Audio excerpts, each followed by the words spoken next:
Acrisure Stadium. We go down to Harry Lyles in a rivalry game, Harry, that runs deep. Matt, you talk about a rivalry that runs deep. It's so intense, it makes people do things that they wouldn't normally do. I spoke with Jackie Sherrill, the former Pitt head coach, last week. He told me that when he was head coach, he would always have somebody travel with the team to say the Lord's Prayer and give the team a blessing. In 1977, he did that as usual in the game before against West Virginia. And after they said the prayer and gave the blessing, they continued and said, now, laddies, it's time to go kick the you-know-what out of West Virginia. And they ended up doing that. That's how intense this rivalry is. It makes people do things they wouldn't normally do. We should have an intense one here tonight, guys. Cannot wait. We've waited 11 years. Sit back and enjoy the sights and sounds and the return of the Backyard Brawl on ESPN.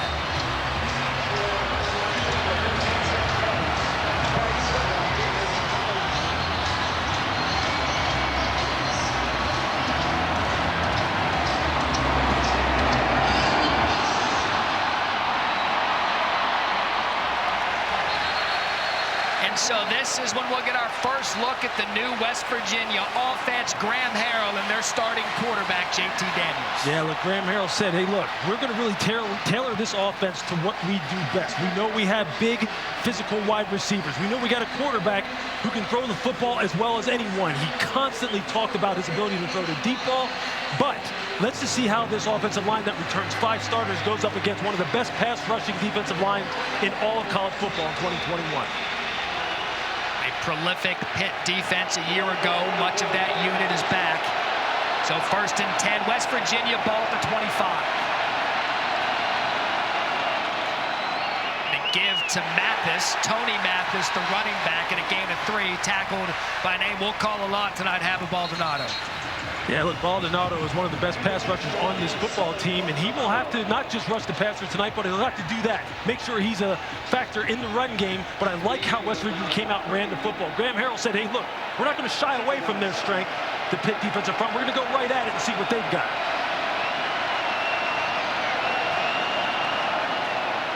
This time, Daniels pulls it, goes to the air for the first time, and that's a nice pitch and catch to Sam James and a first down, Mountaineers. Sam James, one of the fastest players on the West Virginia roster, state champion in the 400 meters as a junior in high school. He's going to be a guy that you have to make sure he doesn't get behind the defense and keep him contained. And Lewis, as we noted throughout the week, the shortest of the West Virginia wide receivers at 6 feet. It's a mini basketball team out here, Matt. I'm telling you, Bryce Ford-Wheaton, 6'3", Caden Prather, 6'4". The Pitt DBs are going to have to be on it all night. Daniels muffs the snap, composes himself, forced down in the pocket, has a receiver along the sideline, and that's a great play by JT Daniels, finds Bryce Ford-Wheaton, gain of 22. Yeah, look, it throws the defense out of rhythm when the quarterback drops the center quarterback exchange. And really the timing of the play gets out of whack. Maybe your eyes go into the backfield, but it's a nice job by JT Daniels, just sneaking out to his left and finding Bryce Ford-Wheaton down the sideline. So consecutive completions for Daniels. Ball in Pitt territory, spotted at the 40. Daniels again to throw. Swings it out to Mathis. Pitt's defense right there. That was Eric Hallett, one of the talented safeties, and a loss of 1 on the play. Look, Eric Hallett and Brandon Hill, his counterpart in the secondary, are going to be the guys who are going to have to make plays in the open field. You see here, JT Daniels gets the ball out to Tony Mathis, and making plays in space is what college football is all about. So tackling is going to be at a premium tonight. You can't miss too many of them against either one of these offenses. Everyone makes a story about the Pitt offensive line. Graham Harrell said the offensive line is the strength of their team as well. Mathis out of the backfield. Daniels to throw over the middle, incomplete. Intended for Sam James. And that's Shane Simon, the Notre Dame transfer, on the play. Very nice job by him of matching the pattern of Sam James underneath that shallow crosser. Look, Shane Simon is someone who Pat Narduzzi said, look, we got to see how he plays for us in our scheme in a big moment. Nice start. So 3rd and 11 now against a defense, 2nd in the nation in sacks a year ago. Big opportunity here for Daniels. Trips and movements. That's Wyatt Milam. False start. Offense, number 64, 5-yard penalty for a third down. Yeah, look, Milam, they switch him from right tackle to left tackle from his freshman to his sophomore season. Graham Harrell said he's gotten a lot stronger. He's one of their best offensive linemen. But this crowd right now, look, it is tuned up in here. And on third down, it's going to be tough. You're going to have to sit in there against one of the best pass rushing defensive lines again in all of college football. Good luck. Now 3rd and 16. High snap again. Ball's on the turf. Mathis falls on it. And it's going to be 4th down, West Virginia. Pitt able to stop the momentum of the Mountaineers. Look, there's no question about the fact that now that this is the first time that they played in a game and emotions are running high, there's going to be some of these kind of mistakes. It's a matter of whether or not you can eliminate them or limit them to a certain degree until you can settle in, get a nice feel for how the quarterback is going to sound during the game in this noise, and get into your normal flow. Oliver Straw to punt. Konate Mumfield to transfer from Akron deep to receive for Pittsburgh. He's going to fair catch it there at the 11-yard line. We've had crowd, we've had emotion, and we also have the return of the backyard brawl. West Virginia punts. We'll see Keaton Slovis after the break.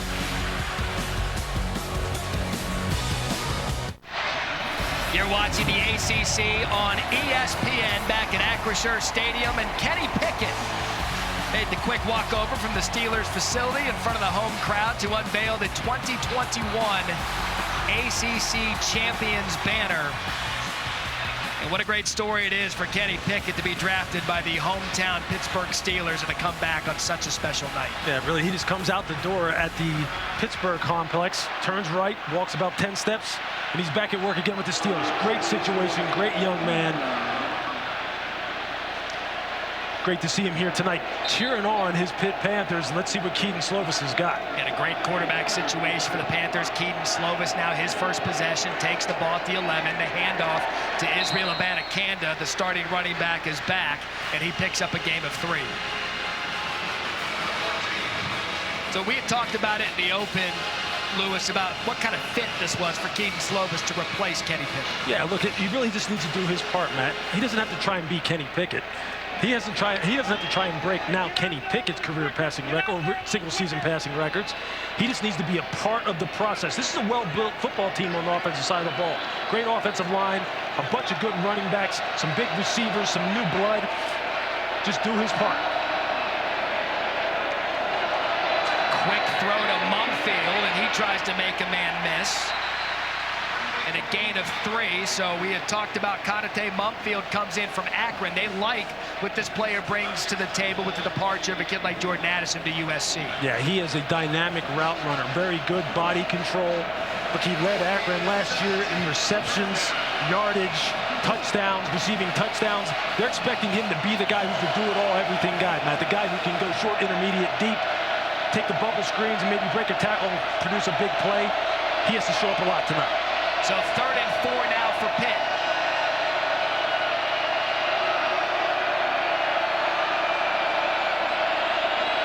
Play clock at 3. Slovis able to get it off. Pressure, sacked.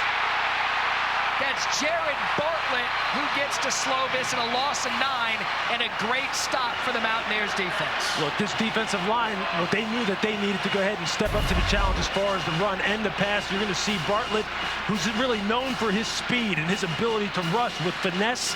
And you see him right there. Him, Dante Stills, Taj Austin, they're going to have a big game tonight going up against one of the better offensive lines, one of the most experienced offensive lines in football. That's a great start for West Virginia's front 4. So a couple of punts early on. Sam Vanderhaar is going to have to punt out of his own end zone.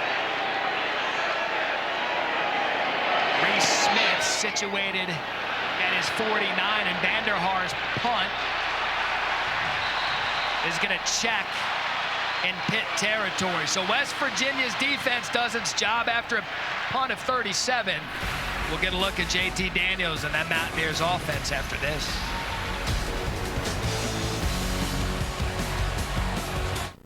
Eighth season of Pat Narduzzi at Pitt, 0-0 first quarter, the return of the backyard brawl.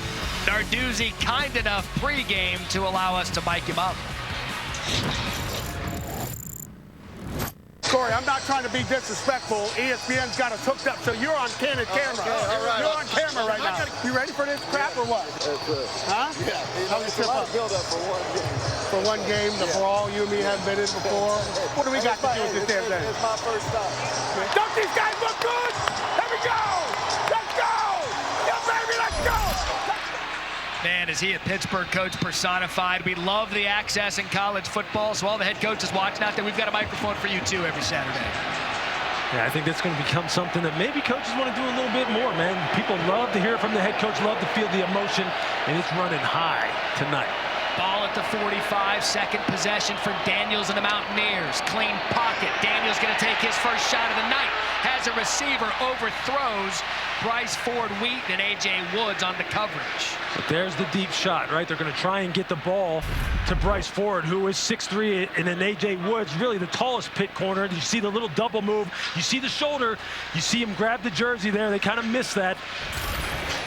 But that's the kind of thing that they're going to have to do. West Virginia wide receivers are going to have to win one-on-one, and Pitt's DBs are going to have to be aggressive and really challenge at the catch point. The give to Mathis, nothing doing as the Pitt defense corrals him, and a gain of 2. You know, Graham Harrell, really both coaches, Lewis, told us in the meetings that at least early on, because it's the first game, it's a feeling out process. That's exactly what it is. I mean, look, they don't really know what these teams are going to do schematically, offensively or defensively. I mean, there's a lot of new faces, a lot of new strategy that's being employed here tonight. So the first quarter really is a fact-finding mission. You're just hoping that you don't get burned in the process of trying to find out those facts.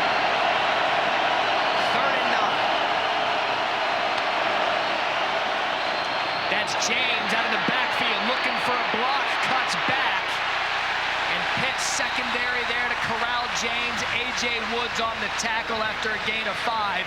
And decision time now for Neil Brown in West Virginia. Yeah, you see they're constantly trying to get James the football in different ways in space. And we already said this is a space game in college football.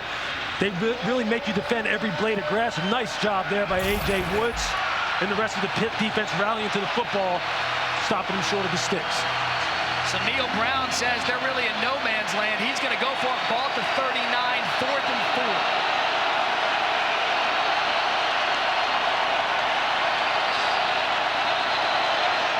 And whistles before the snap. It's going to be motion on West Virginia. False start. Offense, number 64. 5-yard penalty. Still 4th down. They'll tell you, last year in their season, mistakes. Difference between perhaps 9-3, 9-4, 8-4, 8-5, and a 6-7 record. Yeah, look, this is to be expected here. Look, that's the second penalty on Wyatt Milam, the sophomore who moved from right tackle to left tackle. But this is a loud stadium right now. He's going up against a very good pass rushing front. There's going to be some nerves. There's going to be some jitters. They just need to settle down on that side of the football. They really squandered good starting field position, but it's a nice job by Pitt of limiting the damage and getting their second crack at it offensively. So second punt, Mumfield back.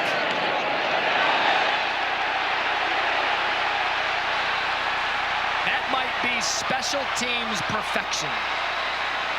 Oliver Strong. Lewis, you know what that looked like? That looked like my pitching wedge. Just checked perfectly. Look, this is a nice job right here. That ball looked like it almost touched the goal line, but look, that's a nice... First touching at the 3-yard line, 1st down, Pitt. So Caden Prather said first touch came at the 3. Look, West Virginia right now making Pitt operate on their side of the 50, making it difficult for their offense to try to get anything going. This is a nice job by West Virginia, really trying to take the crowd out of it a little bit, work through some of the jitters. And now for Pittsburgh, it's going to be about trying to go ahead and see if they can get this ball out of their own territory and produce some positive yardage.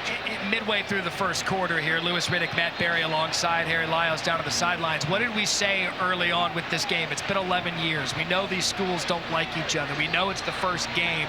It's managing the emotion early on to get into a game flow.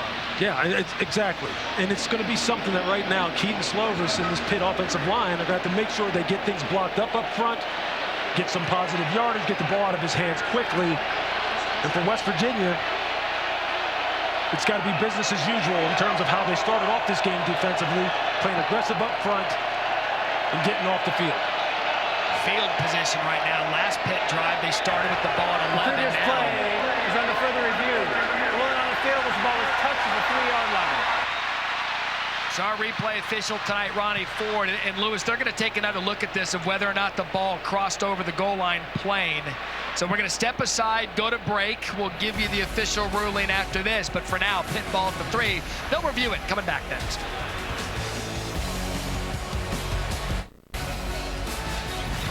ESPN Thursday Night College Football is brought to you by Xfinity. Unbeatable internet, made to do anything, so you can do anything.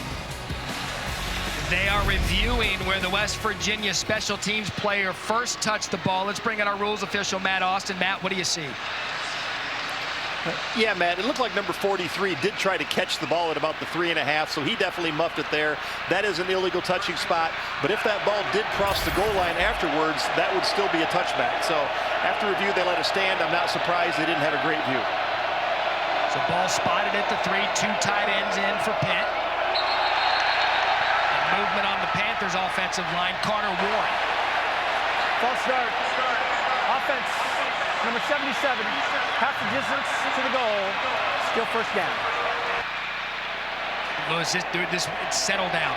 It's a settle down time for both these teams. Yeah, look, you lose a whole yard. I mean, I understand that it's still something that you don't want to do, but look, there's a feeling out process here, and there's a settling down process for both of these teams. But Carter Warren is a 3-year starter, and he even has nerves in a big game like this because it's all new to all of these kids. To the fullback, Daniel Carter. And yes, for those watching, I said fullback in college football. I back in everything. This is fantastic. Look, Daniel Carter is 5'10", 240 pounds, and someone who offensive coordinator Frank Signetti really likes. Said they're going to try and get the ball to him, and not just on those fullback dive type of plays. He can pass protect, he can catch it out of the backfield. But this is a pro-style offense now. This isn't what you typically see in college football. This is going to be an offense that features a lot of personnel groupings that you see on Sundays in the NFL, because that's really what Frank Signetti is known for. Once again, you see him right here in 21 personnel. 2 backs, tight end, 2 wide receivers. This time it's a Banacanda trying to get off the right side. And again, West Virginia's defensive line has stood up early, and that Stills with the push and the tackle. But Dante Stills is one of the best players on this defense, and you can see him up front. You see Stills there at the left defensive tackle, and then you see 95 Jordan Jefferson as well, who goes 6'3", 310, and was one of the best athletes on this team, regardless of position. Look, Pitt returns 5 starters on the offensive line and is known for its physicality, but right now, we talked earlier today about the fact that West Virginia had to match Pitt's physicality, especially on the offensive line. They're doing it so far. 3rd and 9. Ball at the 4. Slovis, snap high. Plenty of time over the middle, and the first completion for Keaton Slovis. That's to Jared Wayne, and a first down for Pitt, gain of 20. Look, I watched them in practice work on these deep in-breaking routes against a quarters coverage type of scheme. You see it's a wrap concept. You see the short little spot route there, and then here comes Jared Wayne in behind it about 12 to 15 yards, and Keaton Slovis puts it right on him. Perfect route combination between Bub Means and Jared Wayne. He passed earlier to Abanikanda behind the backfield. They counted it as a run, so Slovis, that his first completion. 1st and 10, ball at the 24. Slovis again, plenty of time, sets his feet, goes to the sideline, and that's Mumpfield, and another first down after 16 yards. Now, what is Frank Signetti doing, right? He comes out in the first series, and early on in the second series, he runs the football, shows big personnel. West Virginia's thinking, hey, they're going to get another run action type of play.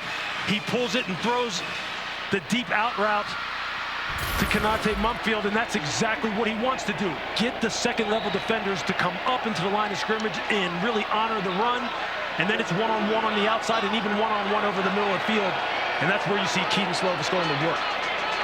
They had 7 offensive linemen in on that last play. Back in the I formation, another play fake for Slovis, forced out of the pocket. You know, Slovis a little high step across midfield. You know, I don't know at a Desert Mountain High School that he was listed as a dual threat quarterback, but that 14-yard moves the chains, and Lee Koba missed the tackle on the first down pull. Look, they told me, do not sleep on Kedon Slovis's athleticism. And if you're going to give him the edge, just right there like Linnell Carr did, and you're going to lose contain on the pocket, he will take it and pick up first downs with his feet. He's no Kenny Pickett as far as running the football, but I can tell you this, he will pick up first downs if you're going to let him, just like he did. 3 straight first downs for the Panthers. Ball in West Virginia territory for the first time tonight. And that's a Banacanda off the right side. And again, it's that West Virginia defensive line. And that was linebacker Lance Dixon in a great tackle. Look, they have really improved their athleticism on this side of the football. And Lance Dixon is one of the very best athletes on this team as well. And you see him, watch him here, playing the stack backer position, just staying behind the football, staying square to the line of scrimmage. And he makes the perfect tackle. Perfect read, perfect tackle. They have a lot of good athletes on this side of the football, and they're showing up here early in this football game. Empty backfield now for Slovis. Comes in with 26 career starts, has experience at USC. Again over the middle, and it's Bubba Means takes it to the 30-yard line and a gain of 15. He's another transfer as Bub Means comes in from Louisiana Tech, started his career in Tennessee. Yeah, once again, you just see him run a little smash concept on the inside where Kedon Slovis just puts it on him, a little in-breaker about 5 yards, and then after that, against his own coverage scheme, he just has to find his way through traffic and make positive yardage after the catch. Bub Means is 6'2", 215. When you see him up close, but this guy is built like a mini-sized Brandon Marshall, thick lower body, strong after the catch. He averaged over 19 yards per reception last year at La Tech. You know he can make big plays. Again, this drive started at Pittsburgh's 3. Slovis momentum, has to climb the pocket, and he's brought down by Mallinger. That's going to be a loss of 3. West Virginia, their 2nd sack on the night. That's a nice job by Davis Mallinger. You're going to see him come on the rush on the outside against a Banacanda. And then he realizes, look, I'm too deep in the pocket. Let me turn, retrace my steps. Slovis never sees him. But that spear position that Mallinger plays along with Jazir Cox, the transfer from North Dakota State, it's a playmaking position. They're going to be involved in the run front. They're going to blitz. They're going to cover. That position should rack up stats in a game like this. Each time Pitt makes a big play, West Virginia's defense answers. So 2nd and 13. The Banacanda on the ground. Cuts it back to the middle of the field. A gain of 5. Lewis, look, you got to credit West Virginia's defense. Pitt, some momentum on this drive, and each time they're able to make a ball play, that defense, much improved, has showed up early. Yeah, it sure has. But the athleticism. Timeout for an injury to a defensive player. All right, so we got an injured West Virginia player. We'll take a look at him. 1:36 left in the first quarter. It looks to be Charles Woods, who's down on the field. The trainers will tend to him. This is a great start to college football this weekend, Saturday night. The top matchups of the day, week 1. I mean, I'd like to think our game gets it all started to set up Oregon and Georgia. Bo Nix leaves Auburn. He thought he was done with the SEC until he kicks against the defending champs and Stetson Bennett at 3:30 Eastern on ABC. And then the big one, 7:30. Oh, yeah. Notre Dame and Ohio State. Number 5, number 2, Marcus Freeman, C.J. Stroud. I say this every year, and I'm going to say it again. Is this the best opening weekend of college football ever? It's as good as it gets, man, and it starts here tonight. Look, this crowd is electric. This atmosphere is electric. That game, Notre Dame, Ohio State, let me just tell you this. in my pre-draft preparation last year, I remember watching Ohio State offense, and C.J. Stroud probably had one of the best throws I saw any quarterback make all year long. He threw a seam route on the second level about 20 yards down the field and fitted in a window of about 3 defenders. I was just sitting there going, oh my God. Just look at this guy. Jackson Smith and Jigba, Travion Henderson, they are loaded. Ryan Day is one of my favorite people in college football. This is going to be a heavyweight battle. Marcus Freeman, what more can you say about him? Just an A-plus individual, and he's starting off with an A-plus opponent. We've got an A-plus game here in front of us. 3rd and 8, ball to 29, Slovis in the shotgun. Again, has to use his feet because of the pressure. Ball completed. Not going to be enough for a first down. That was Wayne. So now decision time for Pat Narduzzi, and it looks as if he's going to send out the field goal unit. And why wouldn't you? Well, that's a nice job by West Virginia's defense of understanding the down and distance, making sure they match the patterns in their zone scheme quickly, eliminated run after the catch, so they couldn't run for the first down. Forced Pat Narduzzi to send out his field goal team. So 42-yard attempts for Ben Sauls. Pittsburgh looking to get on the board first.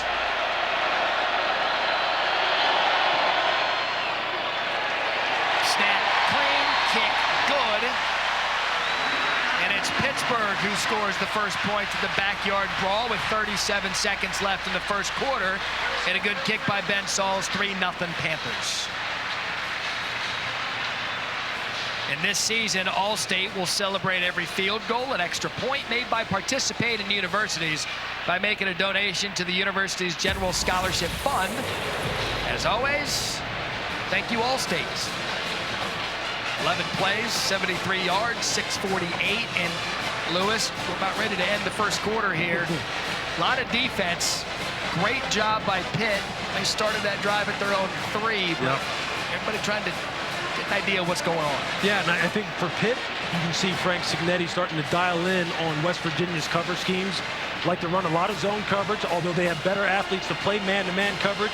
He has a lot of nice route combinations that really stress the nickel defenders that play right in the seam area. You saw Keaton Slovis hit Bub Means. You saw him hit Jared Wayne a few times. I mean, it's really a nice offense that's designed to attack this kind of defensive scheme for West Virginia. Now they got to see if they can hit some big plays of their own, because JT Daniels has been close. We have talked about this series history in the backyard brawl, the 105th playing of this storied rivalry, the first time in 11 years. West Virginia's won 3 in a row. They're separated by 75 miles. The first matchup in 1895. There's a little bit of a discrepancy of the score in that game. Pitt leads the all-time series 61-40-3. West Virginia, however, has won 3 straight, and this is a series, Lewis, just reading up on it, some of the quotes coming out of losses and wins. It is absolutely magical what this thing stands for. Hey, look, it's personal, it's petty, it's emotional, it's all that, and I love every bit of it. That's Justin Johnson's first carry of the game. He comes in at running back. Bengali Kamara on the tackle. Look, and Bengali Kamara is one of those guys who right now, they really need to see what they've got in him. He is a fantastic athlete, stands about 6'2", almost 230 pounds, really increases their athleticism at the second level, along with Servassier Dennis, who you see there on your screen as well. They got some guys that can run and hit now, and they're showing up here early. Looks like West Virginia is going to be content to run out the clock here in the first quarter. That is the end of the first quarter. 11 years in the making. Some college football realignment took us apart for a while, but we are back with the backyard brawl. We've had some defense, we've had some emotion, and we got a loud crowd tonight at Acrisure Stadium. After 1, Pitt leads 3-0 in the backyard brawl here on ESPN. Who you think gon' win? If it's us versus them, who you think gon' win? Better not drop that pen. We gon' spend. Aerial coverage provided by Goodyear, celebrating the challenge of road games everywhere. Are you ready for the road? Goodyear, more driven. Let's go down to the sidelines now, Harry, with an update on Charles Woods. Matt, we don't have official word on what the injury is. He did have his shoe and sock on his left foot taken off. As he was carted away into the locker room, he was telling his team, hey, hey, guys, let's go, let's go, let's go. Still motivating them to stay in this backyard brawl, guys. Yeah, it looks like his leg got caught there. So now 3rd and 3 after the completion for Sam James, and a gain of 3. And again, movement up front from West Virginia.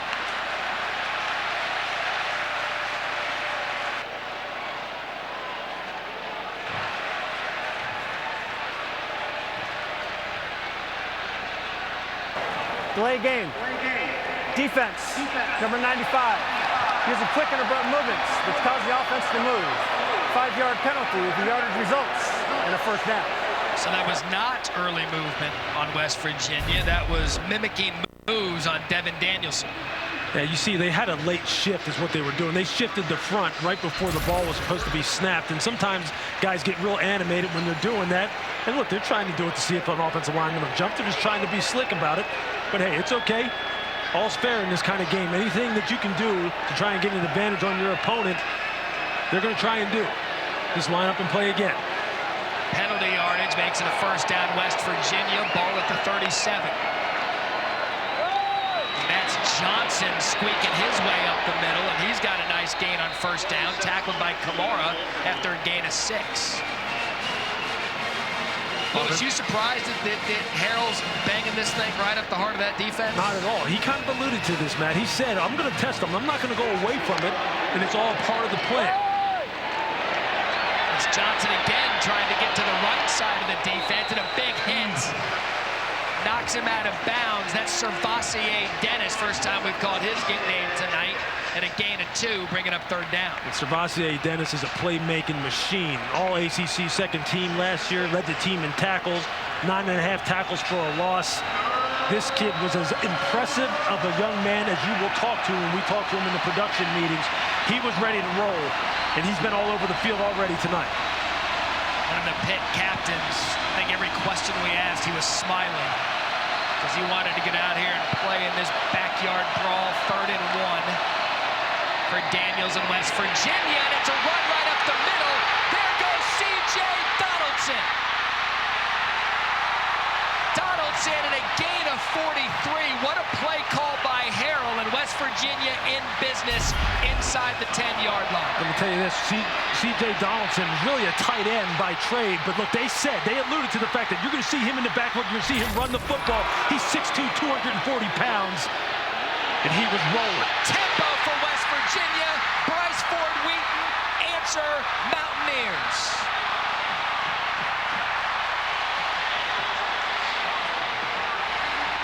Matt, there's the one-on-one matchups we talked about. And the one-on-one matchups that we said that the West Virginia wide receivers are going to have to win. Use their size. Go up and take the ball off the top of the rim. Here's Bryce Ford Wheaton matched up one-on-one against A.J. Woods. JT Daniels recognizes it immediately. Throws a little bit of a back shoulder. Defensive back can't locate the football. Is late play in the eyes and hands of the wide receiver. And it's 6 for West Virginia. And what a quick strike for West Virginia. The penalty extended the drive. The big run by Donaldson. And Bryce Ford Wheaton and West Virginia, 6 plays, 75 yards. And they land the first touchdown punch here at the backyard brawl.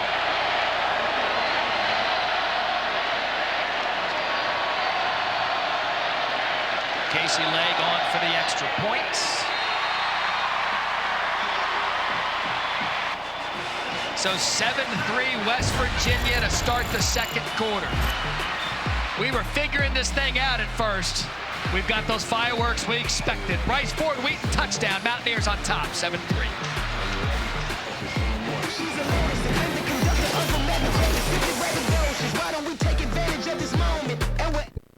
West Virginia leads 7-3 in the second quarter as we continue Xfinity kickoff week. And this is a rivalry with family ties that run deep down to the field in Harry. Guys, you see that passion out of Bryce Ford Wheaton. He is the 3rd generation of his family to play in this rivalry. His grandfather, Ford's, played in the backyard brawl. He told me, I just never really actually thought I'd have my own crack at Pitt. He said there's really a hatred for them, and he told me, so just to finally experience that for himself and be able to play in this game is going to be a crazy thing, and he's making the most out of it, guys. You know, Lewis, the family ties throughout this rivalry runs so deep. Bryce Ford Wheaton was saying earlier, I can't wait for me to have my crack that my grandpa and my uncle got. And not only did he get a crack, he's got West Virginia. I watched the press conference of his where he said he watched the DVDs of his grandfather's performance when he played in this game and had set all-purpose records for the university in terms of how productive he was during his time. And he said, look, I never really even knew it. My grandfather didn't talk about it very much, but he went off in that 1965 game, I believe it was. And how cool is this? They're West Virginia running back in the mid-60s. And his uncle also involved in this game. And when you grow up, Garrett Ford Jr., when you grow up with this rivalry in your blood, I mean, you have no choice but to step on this field and love every second of the opportunity. Like, this is what college football is all about. I mean, college fans across the nation love the fact that these two teams have the dislike that they have for one another. And you're hoping that although we're in an age of conference realignment, that we're able to kind of really get some of these rivalries back and keep them on the schedule year after year. Ball now at the 25, best starting field position for Pitt for the night. That's Rodney Hammond, his first opportunity in the game tonight. Hammond's a running back that they like. At a gain of 7, you see why. Big fella, 5'9", 200, low to the ground. Good center of gravity, good vision. That's good competitiveness right there. Just trying to just pick and slide behind the line of scrimmage, find a crease, get the ball north and south. Now you're in a nice second and short type of situation where Frank Cignetti has a little bit more that he can go to on his play calling sheet. They've been throwing the football very well off of play action in the first quarter. See if he tries to dial up a shot play here. I mean, the departure from the Mark Whipple area with Kenny Pickett is stark. I mean, it is crystal clear what Cignetti came here to do tonight. That's run the ball. I mean, this is old school football. Keaton didn't like when he see play clock was down to 1, and he's going to use Pittsburgh's first time out of the night. Pittsburgh called their first timeout of the half. So play clock winding down. Keaton used the timeout. West Virginia leads.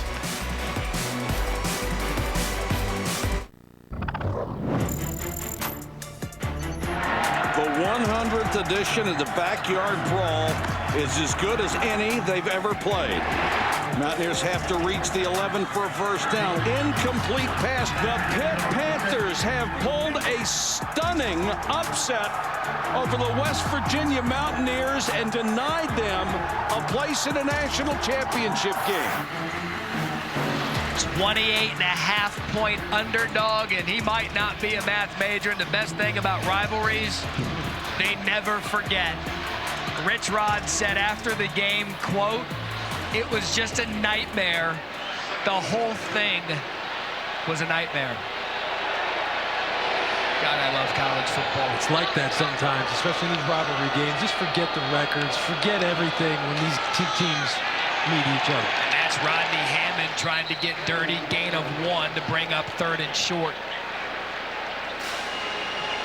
You know, it's cliche a lot to say when it's a rivalry, throw the records out the window. 2007, indicative of that. But you know what you and I loved about this matchup? It's week 0. There's no records, there's no nothing, there's no preconceived notion. Line up and play ball. Yeah, optimism reigns supreme for both fan bases right now, and deservedly so. West Virginia has rebuilt their football team, gotten a lot more athletic on the defensive side, as you're seeing. Pittsburgh leaning into its strengths, the offensive line, running game. And now it's quick tempo for Pitt, and they're going to get the first down on the legs of Rodney Hammond and a gain of 8. You saw Slovis get out of the huddle quickly. They came up. Hammond with the ball moved the chains, Pittsburgh. Look, again, just good old power football, running the football downhill. Rodney Hammond is just one of those guys, averaged 4.9 yards per carry last year, 5 TDs in 21. Look, the combination of him and Abanikanda should yield some very, very positive results for Pittsburgh throughout the duration of this 22 season. And you see them, they're rolling them in there, trying to keep them fresh. Frank Cignetti doing what he does. Run, run, run, play action pass, hit him over the top. Here comes the play action now. Slovis to the sidelines, picked off. They're going to say Wesley McCormick was out of bounds. He read it perfectly, Matt. He read it perfectly. Wesley McCormick, the JMU transfer. You see him step in front of Bub Means, just can't get that 1 foot down. But look, this is something that defensive coordinator Jordan Leslie talked about. The fact that, look, I can do different things with this secondary than I could with previous versions. We're much more athletic. We can play more man-to-man. We have size. We have speed. That's an example of it right there. Wesley McCormick almost coming up with a huge turnover in plus territory. So now just an incompletion, 2nd and 10. And the give to Bo Flemister, another Notre Dame transfer on this roster, and big Dante Stills there for no gain. Again, the defensive front. The ruling on the field was a fumble recovered by the offense. And you see Dante Stills strip Flemister right there at the end of the play. He already knows that the ball is out. But that's just a nice job of running down the line of scrimmage. You see his left hand punches the ball out, right hand wraps and secures the tackle.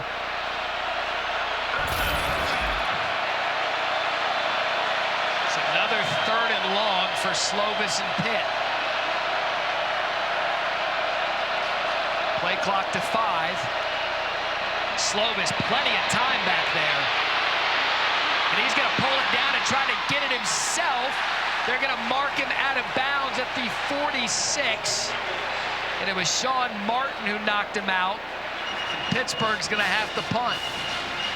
But there's an example of the improved athleticism on the West Virginia secondary, being able to match up down the field one-on-one. Slovis has nowhere to go with the football, decides to pull it down and try and run for it. And you see the left foot go out of bounds before he tries to dive for the first down marker. But again, that's a nice job by West Virginia. You see just how improved this football team is, and you also see the athleticism of Keaton Slovis that we talked about earlier. So Vanderhaar is going to run to his left and get off the punt, and gets a great bounce inside the 5. And I tell you what, if you're giving out an early helmet sticker in this one, the punters are winning the day down by Ryland Gandy after a punt of 53 yards. We kick off tonight in the backyard brawl, Labor Day weekend. I swear it was just Memorial Day. Here we are, September 1st. That means Lewis is going to have to change his wardrobe to watch all of this college football. Georgia, Oregon, Notre Dame, Ohio State. Have a Sunday if you like. Florida State, LSU.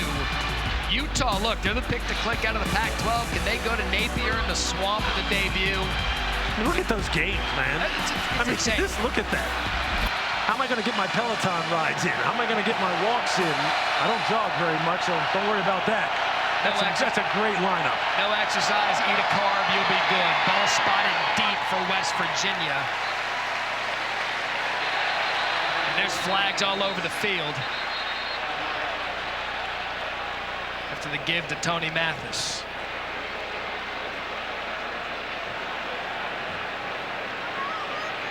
But these teams have done a pretty good job of keeping their emotions contained. But look, you know it's going to spill over at some point.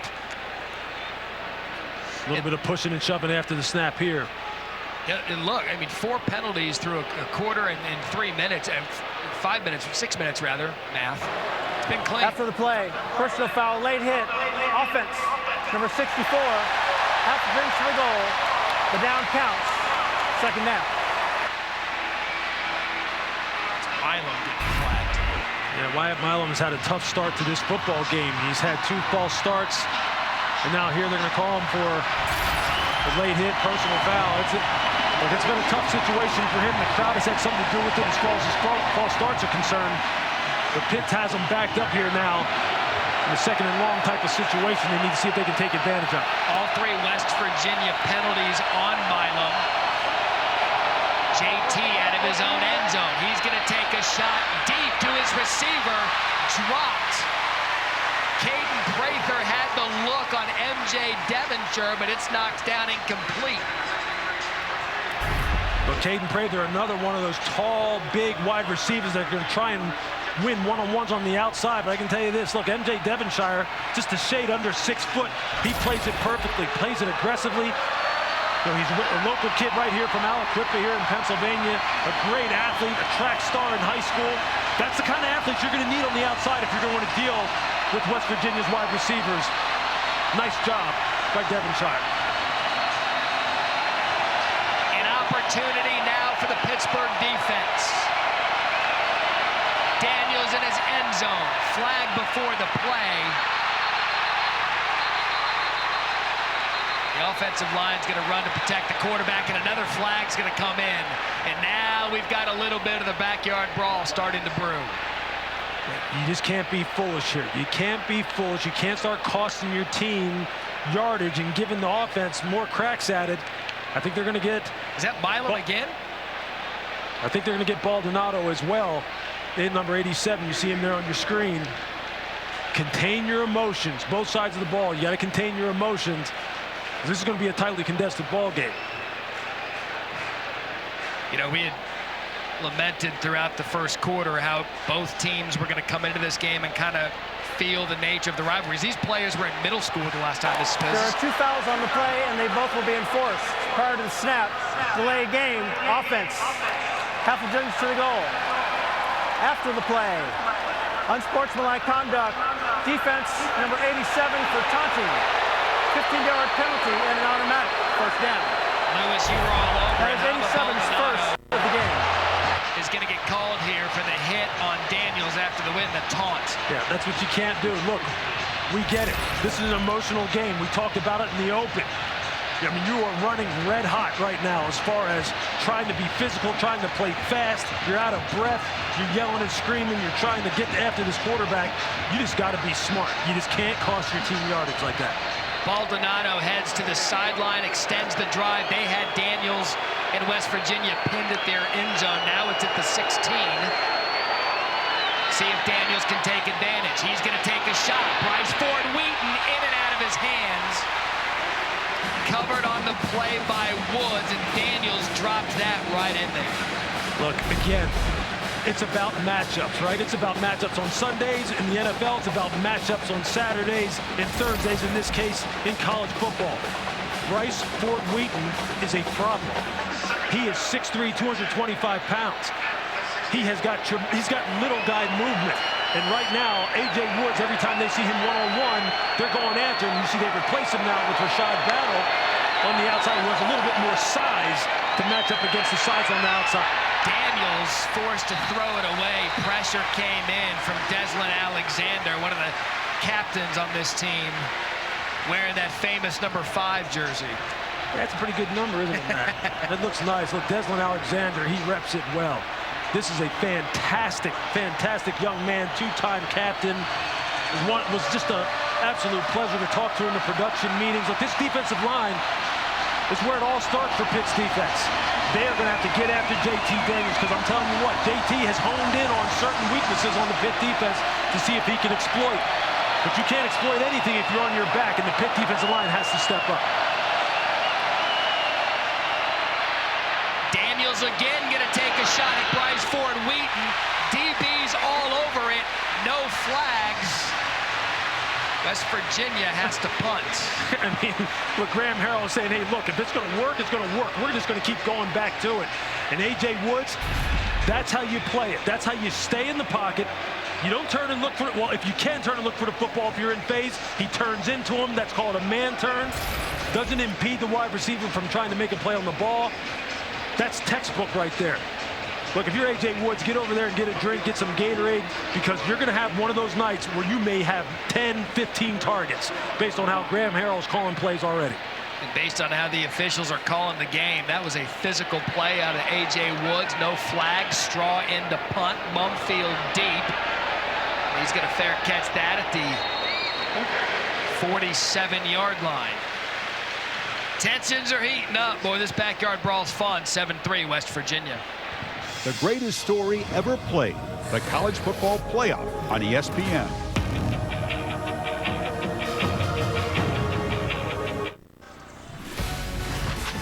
ESPN Thursday Night College Football is brought to you by Chick-fil-A. It's the little things that make game day worth celebrating. Sometimes kickers can be the hero in a rivalry game. We've seen it throughout the history of this one, the 105th play into the backyard brawl. First time in 11 years, Pitt has the ball. Here goes Rodney Hammond to the sideline, and Hammond's been the guy for Pittsburgh tonight and a gain of 14 and a first down. And you see a little bit of a power scheme with some pullers, some double teams, and getting the ball downhill with the fullback in the backfield. You see right side of the line blocks down. You got a puller coming around, 55 Marcus Minor. And I'll tell you this, Rodney Hammond, he's playing with an attitude tonight. I got a chance to talk to him down on the field along with the Abanikanda, and they knew they were going to play a big role tonight. And Frank Cignetti is calling their names early and often.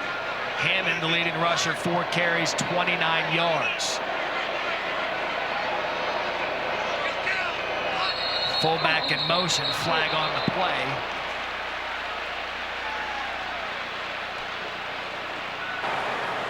Prior to the snap, false start, offense, number 60, 5-yard penalty. Still first down. It's the center, Owen Drexel.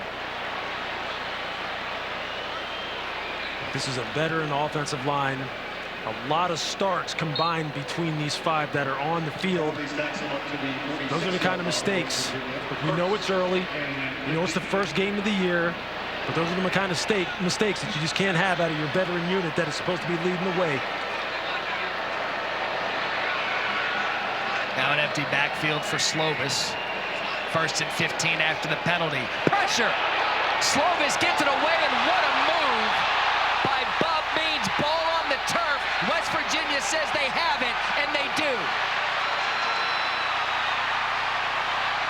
Lee Koba comes up with it. Slovis able to get it off right before he was sacked.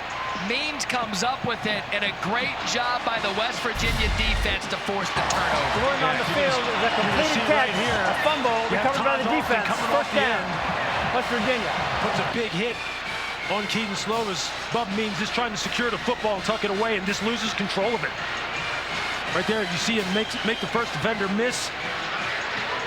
And Lee Koba, Johnny on the spot. And I'll tell you what, they said Lee Koba, again, another transfer that comes into this program, originally had committed to West Virginia and then kind of went to a couple other different places, went to junior college, went to Syracuse, winds up back here at West Virginia, making a big play, giving JT Daniels the ball back once again. Let's see if Graham Harrell takes a shot. No, it's Garrett Green, the 2nd quarterback for West Virginia, more of the running quarterback. The game was going to dictate whether we saw Garrett Green.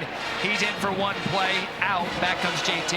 Yeah, the coaching staff said he's one of the best playmakers on the team. He's just a guy that you want the ball in his hands, and they said they would find a way to keep him involved, although this is JT Daniels' show, and there's an example of it. Just keep him engaged, keep the defense always thinking about something new. Smart move by Graham Harrell. C.J. Donaldson saw him break off the big play earlier, back in the backfield, 2nd and 5. The fake to Donaldson, quick out to 3, Caden Prather, and a great job, ball's out again. Does Pittsburgh get it back?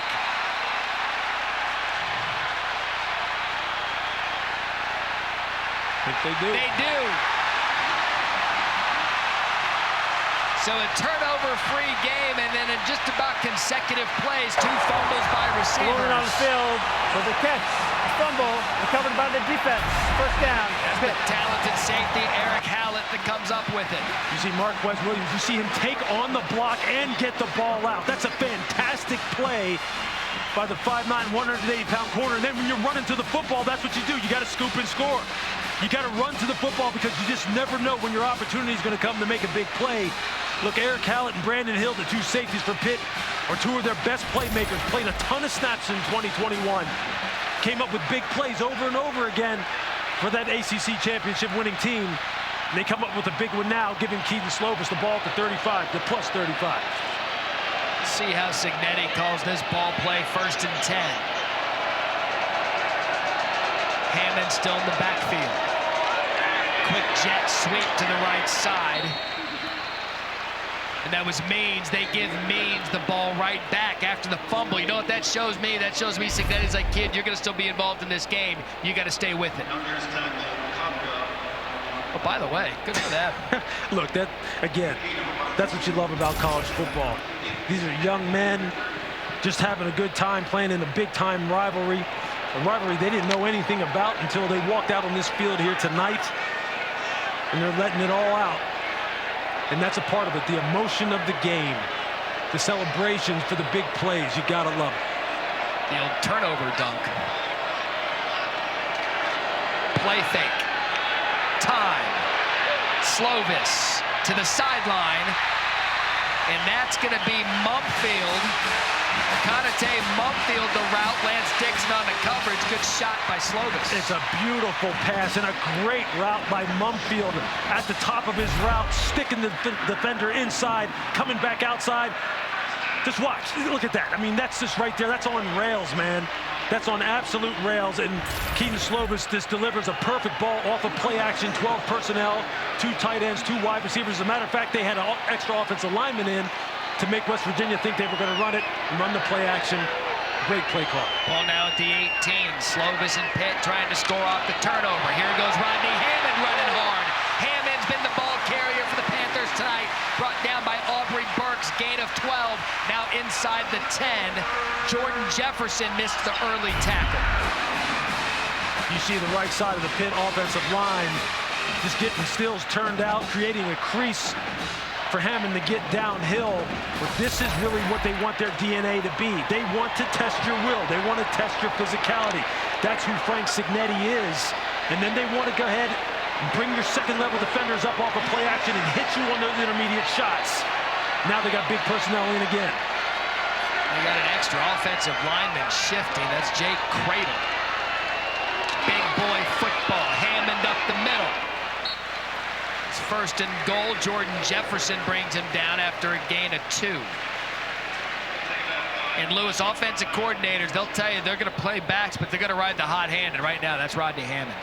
There's no question. And look, he's getting some good blocking, no question about that. But he just has nice vision, a nice, steady, methodical running style, low center of gravity, good yardage after contact. And he's making the plays. And look, they've got some really good runners here. Abanikanda, look, Carter's going to run the football a little bit. Hammond, Sebo Flemister. They're stocked at running back, and they're going to use them all. You'll see them all in there at some point tonight. Second and goal. Slovis the fake to the end zone. Misses his receiver. Overthrows Mumfield. Slovis is going to want that one back. I think that ball was tipped at the line of scrimmage. Otherwise, that was a touchdown. Because Mumfield ran a beautiful whip route, came in, came back out. You're going to see it right there. That's X-ray low on the tip. Good eyes from Lewis, but you're right. It was open for the touchdown. Yeah, that would have been 6. They had the perfect play call on. Again, Mumfield, the best route runner that they have, but X-ray low played some good football for this team. Has been a good special teams player in his career here at West Virginia. Big play by him. Big play for the Pitt offense. Neil Brown runs down to the sidelines. He wants a timeout.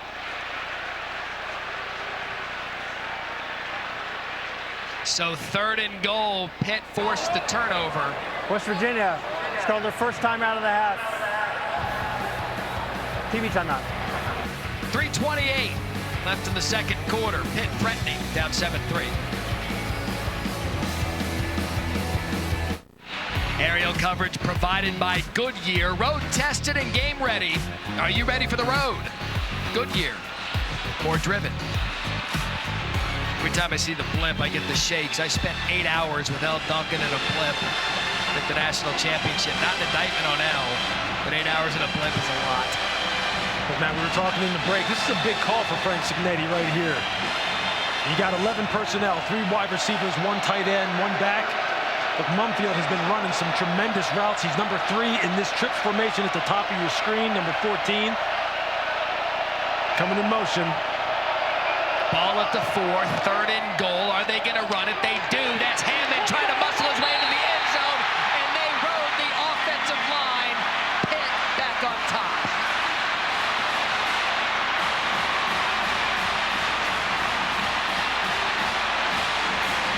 You know you're committed to your game plan when it's third and goal, ball spotted at the 4, Lewis, and you just jam it right up there with Rodney Hammond. But the right side of the Pitt offensive line has just been dominating. You see, they get a turnout on the end on the line of scrimmage. You see Cradle just going ahead and getting behind Hammond and pushing him across the end zone. But that's just big boy football. That's who they want to be. That's who they are. 6 plays, 35 yards, points off a turnover. Remember, the defense forced the fumble of Caden Prather. Rodney Hammond, Keaton Slovis took advantage, and now Pitt has the lead with 3:23 left here in the second quarter.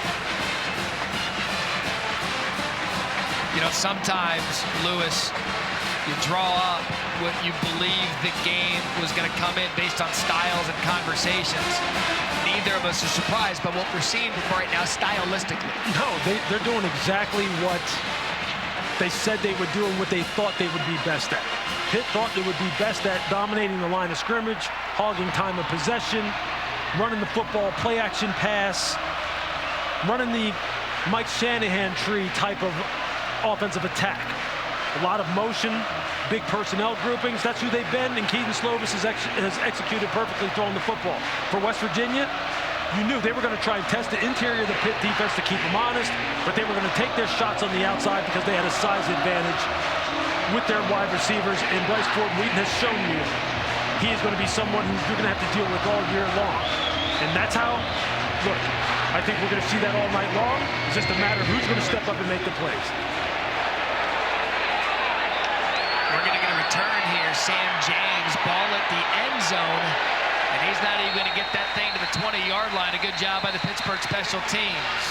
Sunday night, the inaugural All-State Louisiana kickoff game between Florida State and LSU at Caesars Superdome in New Orleans. Coverage begins at 7:30 Eastern. Brian Kelly in his debut at LSU. Then Monday night, second of the Chick-fil-A kickoff games, Mercedes-Benz. Here's Clemson. They get Georgia Tech Monday at 8 p.m. Eastern. Will this be a different year for DJ Uiagalelei and that Clemson offense? What a great weekend of college football we have. So JT and the Mountaineers, 2 timeouts left. Ball just shy of the 20.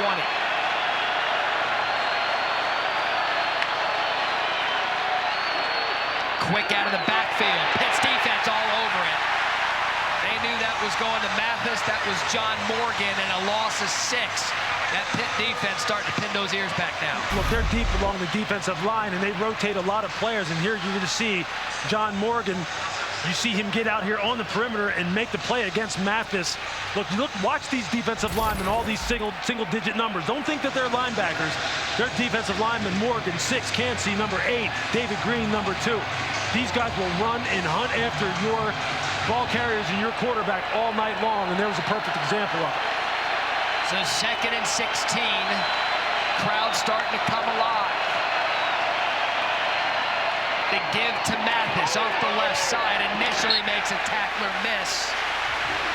Rashad Battle catches up after a gain of 2. But both of these teams have improved speed on the defensive side of the ball, in particular at the second level. You've seen it turn up already with Bengali Kamara. You've seen the athletic ability he has. You see the speed of the defensive lineman.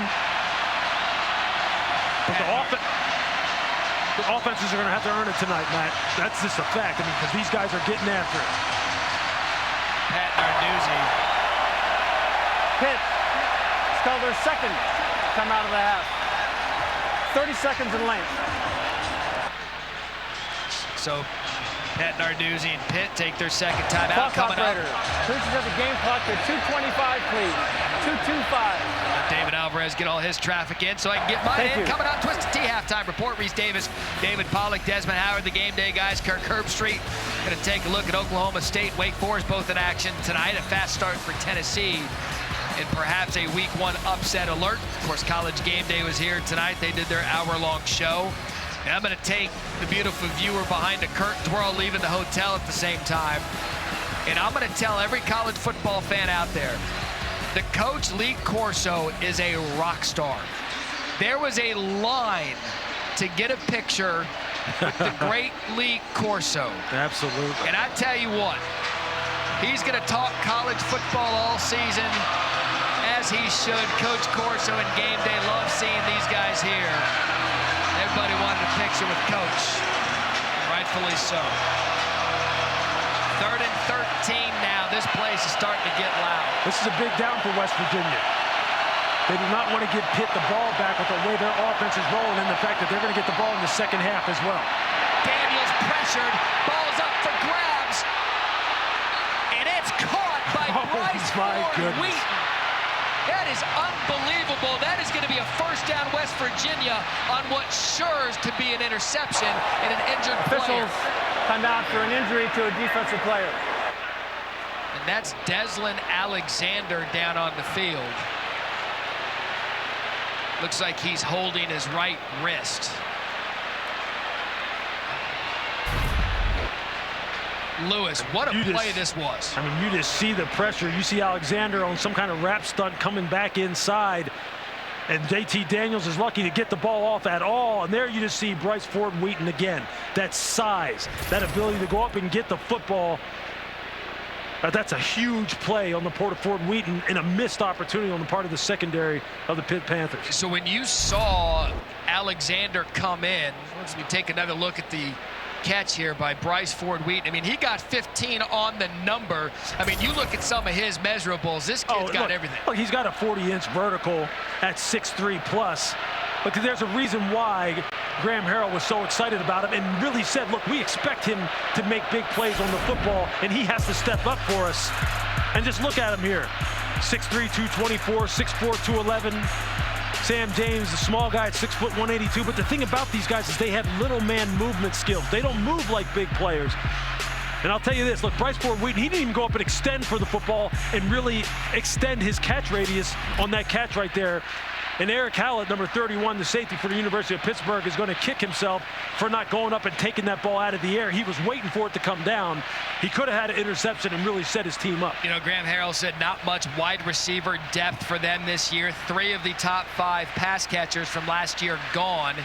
Is the 2-time captain, Deslin Alexander. You see they're holding that right wrist. And Lewis, it looked as if when he got in on JT, as JT was coming through, Deslin went for the block, and that appears to be the wrist that he hurt. Yeah,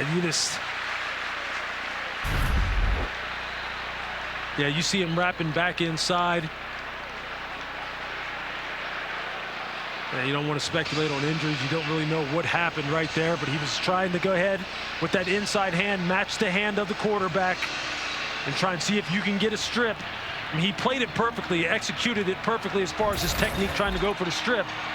You just hope he's okay because he is an A+, just great teammate, and they need him out here on the football field. So 26 starts for Alexander. John Morgan comes in the game. Remarkable first down for West Virginia.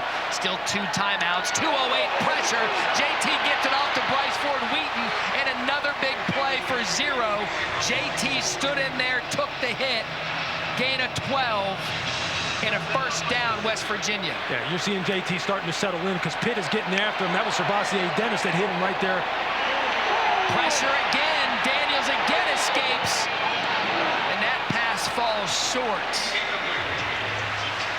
Well, Deslin Alexander's replacement, John Morgan, got off the ball like a rocket.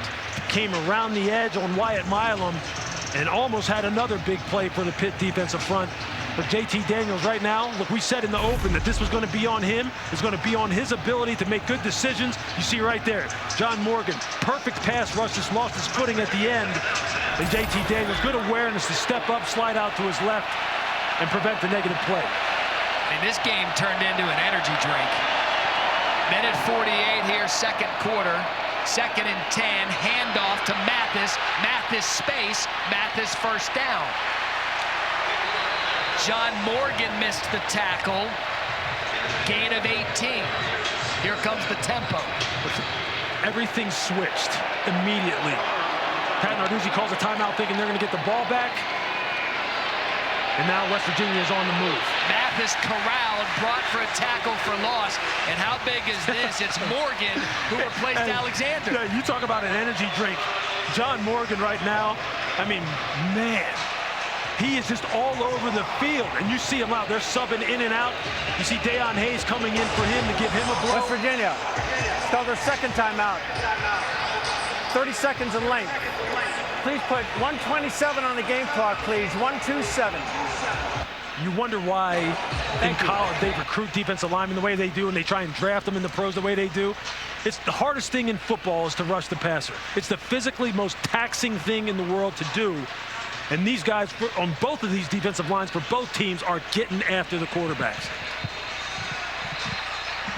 All right, so Pitt, West Virginia here, minute 27, up 10-7 is Pitt. Lewis Riddick, Matt Berry on the call, first Thursday night game of the season. And Lewis, any time you have an opportunity to build up a game and a rivalry that's been gone for 11 years, you hope that it lives up to the expectation, and so far it has. Oh, look, it absolutely has. You're getting a little bit of everything.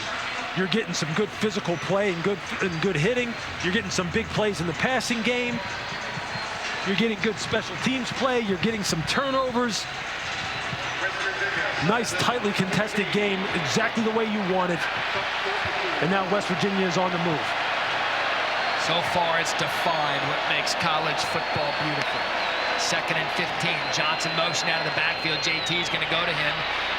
He's open on the side and a gain of 5. Devonshire forces him out of bounds. So both teams, 1 timeout. Under 2, clock stops, player goes out of bounds. And a big 3rd down now to see if Pitt can force West Virginia into a decision. But Pitt's defensive line, especially on the right side of the defensive line, John Morgan, now Baldonado is back in at the right defensive end. They've been having some success on Wyatt Milam. Trips up top. Caden Prather the reception. Prather makes a man miss down the sideline.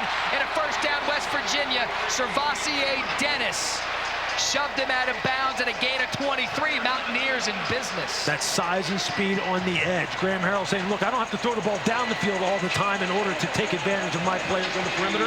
I'll just get it to him quick. My quarterback's getting hit. I need to get it out of his hands. Pitt's defensive line is kind of dialed in and really getting after my guy. I'm just going to run a little wide receiver screen and let my guys do the rest. And you miss a tackle out there on the edge, it can be 6 in a hurry with the speed and size West Virginia has. Plenty of time for Daniels in the offense. Johnson in the backfield. That's where JT goes. He gets out of bounds. Shane Simon with the tackle and a gain of 6. You see a nice little adjustment here by Graham Harrell again. Trying to get the ball. Coming off a defensive player. Cut the play clock 40 seconds, please. Thank you. So the Notre Dame transfer going to have to sit out a play. Solomon DeShields will take his place. Yeah, you kind of like how Graham Harrell, like I was saying, is managing this drive, this situation. He's reading the tea leaves. He sees that his quarterback is getting hit. He's trying to get it on the edge to his playmakers because they've shown you tonight they can make the big plays with the ball in their hands. Ball at the 10. Johnson stutter steps his way to the right to no avail. And a gain of 1 as the clock reaches 1 minute. 1 timeout left for West Virginia. Deion Hayes brings him down. But Deion Hayes is going to have to play a big role in this football game now that Desmond Alexander is out. Highly recruited prospect, highly valued prospect coming out of high school. 6'3", 275 pounds. Another local product here in Western Pennsylvania.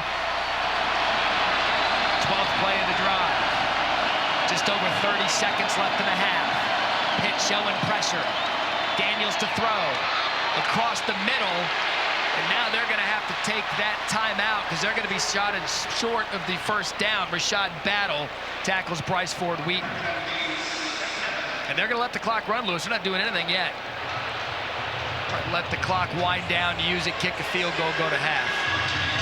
It seems like the plan. Well, that was a nice drive. Well, they escaped disaster by the big play that Ford Wheaton came up with on 3rd down in the jump ball situation.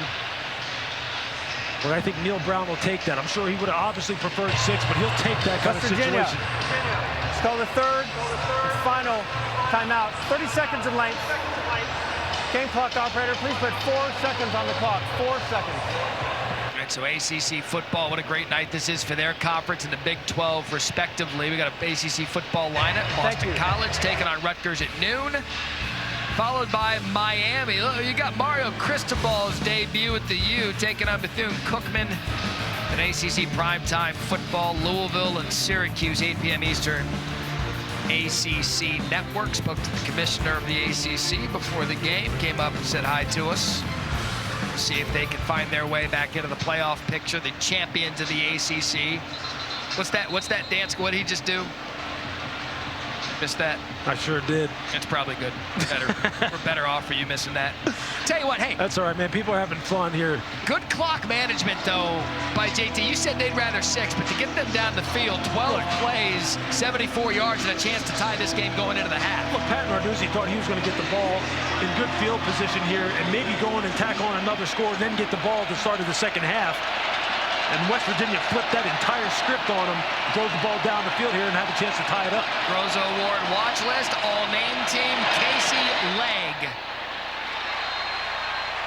On for the field goal attempt, and it is good. And we have a tie ball game at the half of the return of the backyard brawl. 10-10, West Virginia. And Lewis, why wouldn't it be? That's the way it is, right? I mean, look, obviously I would say throw records out the window, but none of these teams have a record coming into this game. But when they're talking about a rivalry game, both of these teams are revamped and improved. This is what you would expect. Pitt's going to receive the second half kick. We've seen some of the emotion. We've seen some of Graham Harrell's new offense. We've seen Keaton Slovis, the transfer, make some plays as we go down to Harry Lyles. Guys, I'm here with Coach. Coach, what did you like out of your guys in the first half? What'd you not like? There's a lot of things I didn't like. I don't like we don't high point the ball on a third down. We hit the quarterback and give him a first down in a 2-minute situation. I mean, it's little things like that. All you got to do is go get the ball. He's not throwing it to you. We haven't been very good on third down defensively. Don't like that at all. We got to make plays on third down. What's going to be the message in the locker room? We knew we were going to be in a brawl. This wasn't going to be an easy one. We got a tie game at the half, and we talked about playing 4 quarters. We're going to get 4. Sounds good. Thanks, Coach. If you came looking for the backyard brawl, boy, are you getting it. Tied at 10 apiece. Coming up after the break, it's the Twisted Tea halftime report.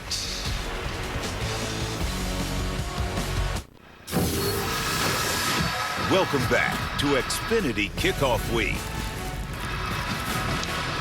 When you wait 11 years, this is what you want with the backyard brawl. 10-10, start of the third quarter, as we now take a look at tonight's game flow, brought to you by Progressive. Look, we told you for West Virginia that Bryce Ford Wheaton was going to play a big role in this game.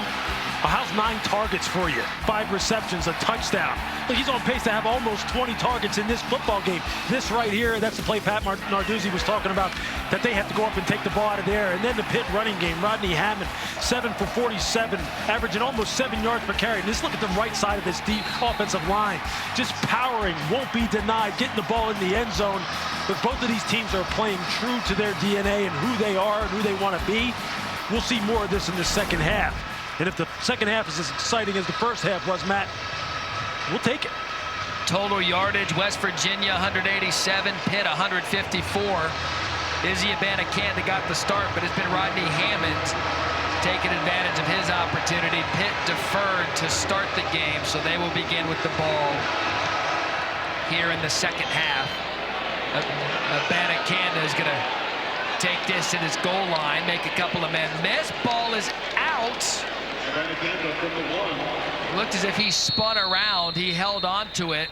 He's going to get the ball at the 25 is where Keaton Slovis and Pitt start. Lewis Riddick, Matt Berry back in with you. Our Thursday night kickoff has been as it was billed to be. Backyard brawl, 105th meeting. We've seen some physicality. We've seen the new quarterbacks make plays. This is everything, Lewis, we thought it would be and more. Yeah, I thought we set it up perfectly in the open. It's about the physicality of Pittsburgh. The offensive line really trying to establish its dominance, and it's had real good moments. And then for West Virginia, it's going to be about the playmakers on the perimeter. These wide receivers are fantastic to watch. I mean, they are just high risers. And I think we're going to see Graham Harrell take his shots once again in this second half to see if they can produce some explosives and win this football game. So just shy of the 25-yard line, Abanikanda going to start the half. Play fake, Slovis going to take a shot, has Mudfield. Going to take complete. Wesley McCormick on the coverage. And how about that aggressive ball play? That is Signetti to start the half. Look, that is typical of a play caller of Frank Cignetti's DNA. We pounded you with the football in the first half. We put a lot of big personnel on the field. In the second half, let's just see if we can run a two-man route off a play-action pass, protect it up, and strike you right in the heart in the beginning of the second half. And Mumfield was there. Keaton just missed it. As we begin the second half, give me a key for this Pittsburgh offense. Just continue to protect the quarterback and run the football effectively. Take your shots. That's who they are. You know, football's pretty simple sometimes, man. They just need to do what they do best. Let's add a Abanikanda for a gain of 2. On the other side of the ball, Lewis, we had talked about it in the first half. Give this West Virginia defense credit. At least in their first half of football 2022, looked much improved in athletic from a year ago. Defensive coordinator Jordan Leslie, look, you could tell he was kind of trying to hold back at how excited he was at the level of athletes that they have, especially on the second and third levels, at the linebacker level and at the corner positions. And we already seen it tonight. Wesley McCormick almost has an interception. I mean, we've seen all of these guys flying around to the football and making big plays for this defense. So an early third down for Slovis, has to escape the pressure, and he can't. A sack by Jared Bartlett, and again, that pass rush for West Virginia providing problems. Well, Jared Bartlett is the guy who really can rush with speed, and you see him come around the edge and then work back up in the pocket. You see Dante Stills on a wraparound stunt. You see him get in on it as well. But the reason why you can do that and you can work your moves is because the secondary is doing its work. That's great team defense. That's just how you want to start if you're West Virginia. And that 3 and out, give the ball back to our offense. And that's how the game started for Pitt. Same thing. 3 and out. They got close. Punt is blocked. Special teams coming up big. Scoop inside the 5-yard line. And just like that, Lewis Riddick in all 3 phases opportunity. Defense, special teams.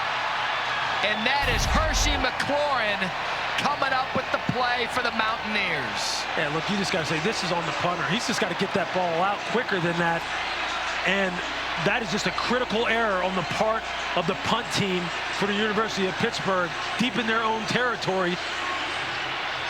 Now, you didn't take advantage of the fact that you possibly could have had an extra possession at the end of the first half. You get the ball in the second half, you turn it over here when you're trying to punt it out of your own territory. For West Virginia, job well done. That was Taj Alston. Blocked the punt. McLaurin came up with it. And the Mountaineers are in business. First and goal, JT Daniels has the ball inside the 5. The give to C.J. Donaldson, the big freshman trying to muscle his way into the end zone. And how about that for the Mountaineers? First punch at a halftime. Take the lead. Touchdown.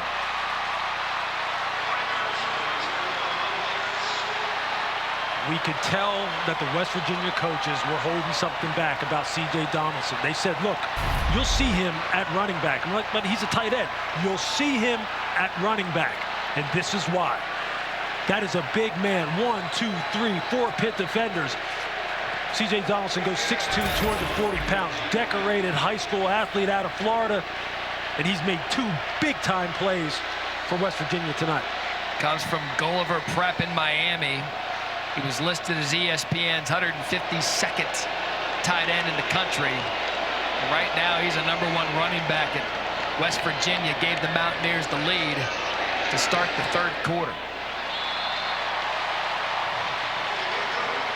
We see it all the time, some complimentary football. You had the special teams and the blocked punt. You had a scoop, and then you had a touchdown from the true freshman. Right now, West Virginia, they make a statement, up 17-10, early 3rd quarter.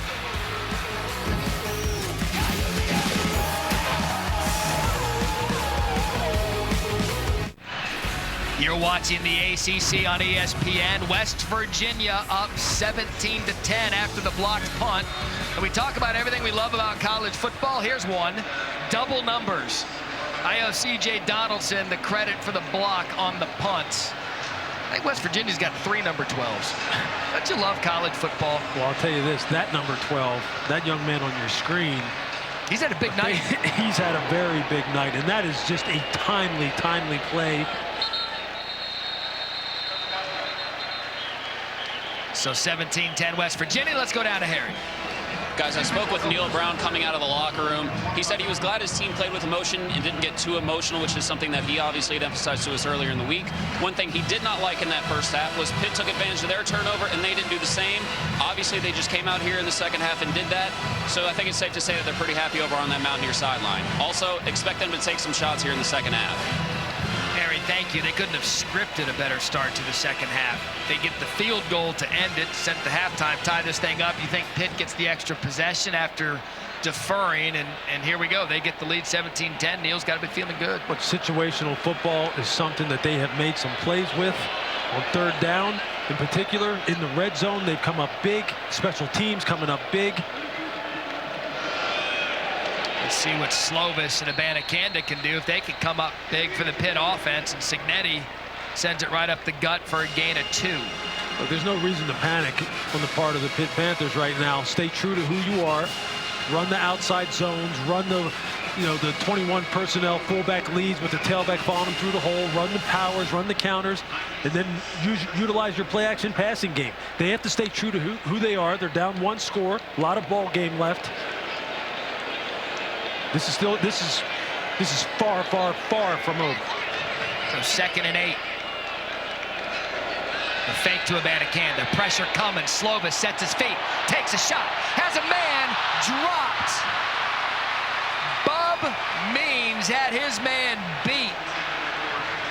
Slovis put it on the gloves, and he couldn't come up with it. That's their DNA. You see Bob Means. He has Wesley McCormick beat. That should be 6. And that is a nice throw by Keaton Slovis. Bub somehow maybe loses it in the lights a little bit, misjudges how far out he needs to really reach and extend for the football. You see Taekwon Underwood, the wide receiver coach, encouraging him, hey, telling him, look, we're going to need you. We're going to come back to you. But that's a big opportunity miss right there for Pittsburgh. Bob had the fumble in the first half, a drop there. Slovis over the middle, that's caught. First down, Jaden Bradley. And a good job by Slovis over the middle and a gain of 16. Frank Cignetti dialing up those high-low crossers, really trying to take advantage of those underneath defenders, running a receiver in front of the underneath defender and then wrapping someone around behind him off a play-action pass. When those second-level linebackers step up to honor the run, the throwing window opens. It's been there all night for them. There's another example of it. Hit 4 of 8 on third downs tonight. Slovis continues to hit chunk plays with his arm. Give up the middle to Abanikanda. And he just hasn't been able to get it going as Abanikanda. Tonight it's been Rodney Hammond able to find some creases in that defense. Abanikanda 7 rushes, 13 yards. Yeah, look, he's just had to continue to be patient and continue to pound it up in there in that run game. That's a nice play by Jazir Cox, a transfer from North Dakota State, who plays that nickel position, what they call the spear position for West Virginia, coming down in a forced position and making the tackle. Abanikanda, look, he'll get his touches. We'll see if he can break one, but give credit to West Virginia's defense. Another play fake from Slovis. Another opportunity. Takes a shot downfield. 2 Pitt receivers in the area. Rashad Ajayi comes up with a deflection, and that was clearly miscommunication on behalf of the Pitt wide receivers. Yeah, you had 5 Jared Wayne and 10 Jalen Barton right on top of each other, and that's just obviously a mistake by one of the 2 wide receivers there. And look, the play-action passing game is working, though. It is working. They are getting receivers open. They have chunk plays there to be made, but they're just not able to connect. So structurally, if you're Frank Cignetti, you go, look, I know I got him right where I want him. We just got to hit the plays. 3rd and 9 for Pitt. Slovis again over the middle and a big hit on Mumfield. And that was Marcus Floyd, who just laid the shoulder pad on Mumfield, and it's going to bring up a 4th down. That's what this game is all about. Marcus Floyd driving downhill on that slant. Good clean hit. Leads with his shoulder, keeps his head out of it. Stays on the shoulder pads as far as the hit is concerned. That's just good physical football. And I'm glad you brought up clean, because in this day and age when targeting is prevalent in the sport, that was just good football by the West Virginia defense and a clean hit by Floyd. Well, I think we've all seen just physical football be penalized because referees err on the side of caution, and I get it. I understand why. But football is a physical game. And there was a great example of it. Vanderhaar, a much quicker punt delivery than the last one that got blocked. And so Reese Smith takes it at the 8-yard line. 41-yard punt. West Virginia with the ball in the lead.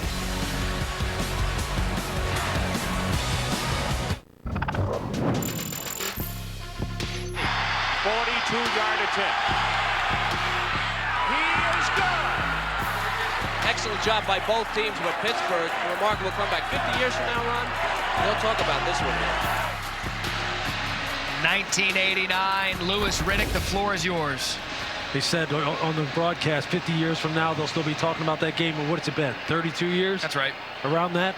Man, time flies. But look, the emotion that you saw at the end of that game, the exhilaration on the part of the Pitt Panthers and the team that I was on, was just because of the fact that we were down and we were just getting beat. In this game, what that shows you, it's a 60-minute game. And that's exactly what this is going to be here tonight. You were down 31-9. Incredible. This one's 17-10. Here comes the pressure on Daniels. Ball is out. John Morgan got back there, stripped JT Daniels, and West Virginia fortunate to fall on it. And may I remind you, Morgan is in for the injured Desmond Alexander. John Morgan is just absolutely terrorizing West Virginia right now. On the left side of their offensive line is having all kinds of problems trying to make sure that the pass rushers coming off the edge stay off of their quarterback. A prime opportunity right there to maybe get a score or get your offense set up, but the pass rushers come. All kinds of movement there. Ball spotted on the 1.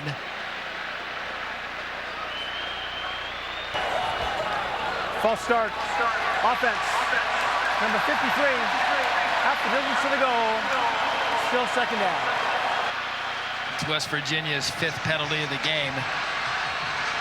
Lewis, you're right. When you're pinned up in the end zone, and you've got that crowd back there, and the defense is the calling card of this team, it's an opportunity here for Pittsburgh. But West Virginia has shown that they can get out of these kind of situations because of the playmakers they have on the edge. Run right up the middle, and a good job by Mathis to give West Virginia a little bit of space. Gain of 5. Kamara brings him down. So that's a nice tackle by Bengali Kamara, making sure that Mathis didn't break his tackle and get off to the 3rd level. Remember last time, personal foul gave West Virginia the first down. Pressure again, and again JT Daniels stays in the pocket. That's Sam James. What a completion on 3rd and long. It was 3rd and 12, gain of 21. Look, Pittsburgh is just absolutely assaulting the West Virginia offensive line, but the secondary is just not holding up their end of the bargain. That time, it was Rashad Battle who fell down in his coverage on Sam James and gives up the big play. It's Mathis on the carry. Simon brings him down, but JT Daniels in the pocket tonight. You said it. The defense is getting to him. He's hanging in there at the last minute, trying to get that throw off, and he's done it well. Look, we said in the open too. Look, it was a different set of circumstances for him as opposed to Keaton Slovis. Slovis was probably going to be protected and have the ability to take some shots with time. JT Daniels, it was going to all be on him, and he has delivered. Look, he has stood in there. He has taken some wicked shots, and they have made some big-time plays. 2nd and 10 now for Daniels. Coming on a little slip screen there. Incomplete. It's intended for Prather. It's a nice job again by Kamara, reading that screen, dropping back into his zone coverage responsibility, getting a good break on the football, making a short tackle. But the increased athleticism at the linebacker position for Pitt with Kamara and Shane Simon is clearly evident in this football game in terms of how much speed and how much power they're running to the football with. Something to watch now. College football does not play preseason games, as we know. Late 3rd, early 4th, fresh legs, fatigue. Who's going to be the first team to to show it as Daniels on 3rd and long. It's incomplete. Pittsburgh able to get out of that one, forcing a West Virginia punt. That was a nice job by the Pitt secondary. You see Marquez Williams right there on your screen. They had great coverage, read the route combination perfectly. The safety Eric Hallett over the top, at the top of your screen, playing the deep safety position. Forced JT Daniels to throw the football away. So Konate Mumfield deep to receive the punt. Oliver Straw, he's had a busy night. Both punters have.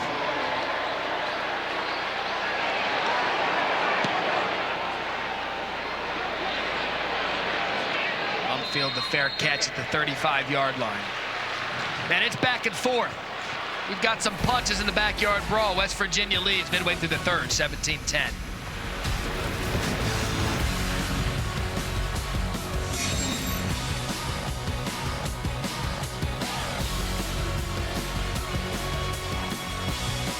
The Taco Bell Live Más Student Section of the Year contest has returned to celebrate. Taco Bell will be providing rewards to students all season long. And right now, Pitt Student Section has the lead because tonight's attendance, 70,622. That's a Pittsburgh sports record. Look, they said all along that this game was going to be one of the biggest, if not the very biggest, in the history of this town. Give it a green check mark. Mission accomplished. It's Rodney Hammond for no gain. Mission accomplished for Lee Koba. And a nice tackle. Look, Lee Koba has been all over the field. The unquestioned leader of this defense right now at the Mike linebacker position. He's a guy who can make plays in the run game. He can make plays in the pass game. You're going to see him here to stay inside out on the football, track the football, making sure clean tackle, no yards after contact. Jordan Leslie said it's unquestioned. That's our alpha at the second level at the signal caller position. He's going to need to play a big role, and he has done it. West Virginia showing pressure, and again the handoff. Oh, fake the handoff over the middle to Jared Wayne. Wayne makes a man miss. Jared Wayne off to the races. Inside the 20, 10, 5 to the 3. What a perfect fake by Keaton Slovis. Aubrey Burks chases him down. 64-yard gain. We've been saying it all game long that off of the play-action pass, the second-level defenders have been jumping up into the line of scrimmage to try and stop the run game, and that the windows are there. They just have to hit them and then catch it and then run with it. Frank Cignetti has stayed true to who he is philosophically, and that's what the result is. A big, explosive plus 20-yard play that can just blow this game wide open. Wayne had been quiet, hits the big play there. 1st and goal, Pittsburgh. Hammond in the backfield, I formation. Hammond up the gut. And they mark him short. One mark short, one mark touchdown. It looked like he might have been across. So they're going to give Rodney Hammond the touchdown. That was a muddy goal line there with all the bodies.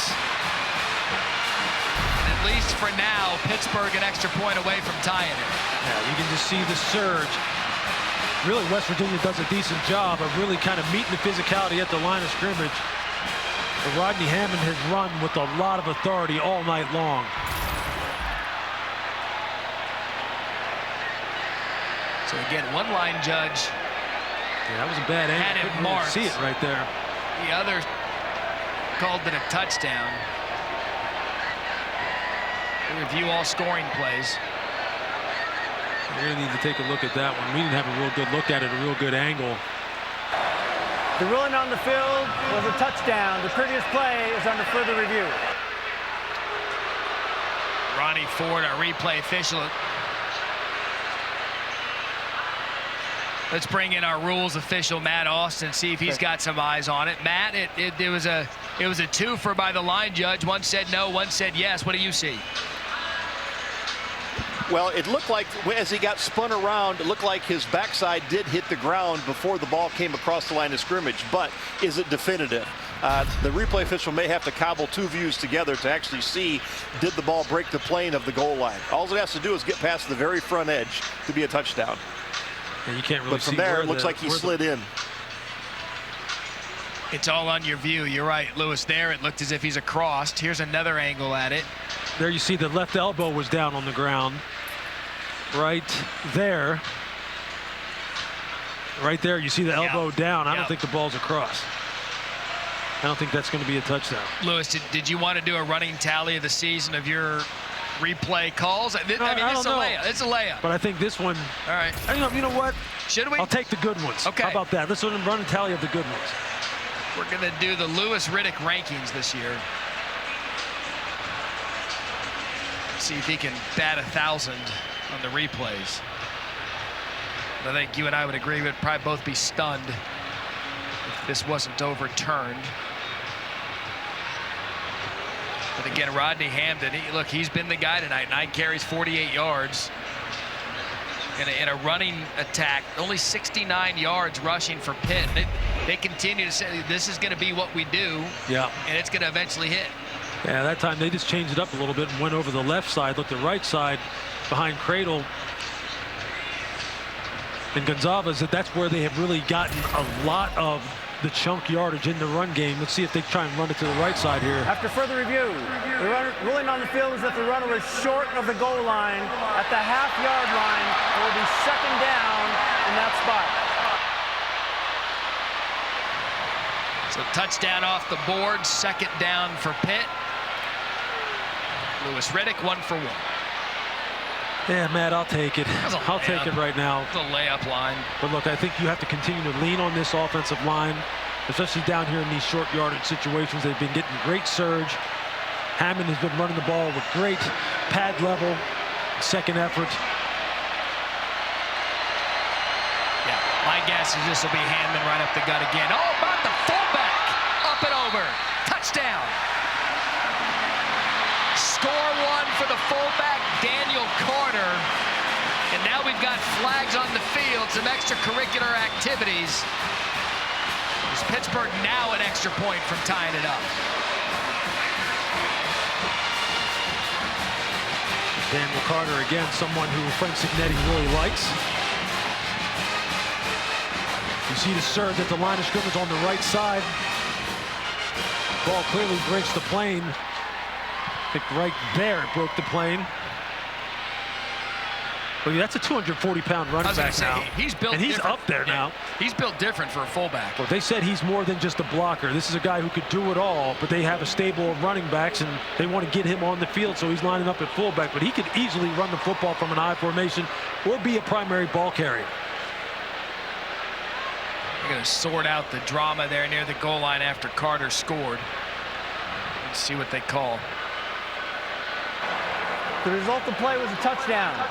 After the play, unsportsmanlike conduct, defense number 91. That 15-yard penalty will be enforced on the kickoff.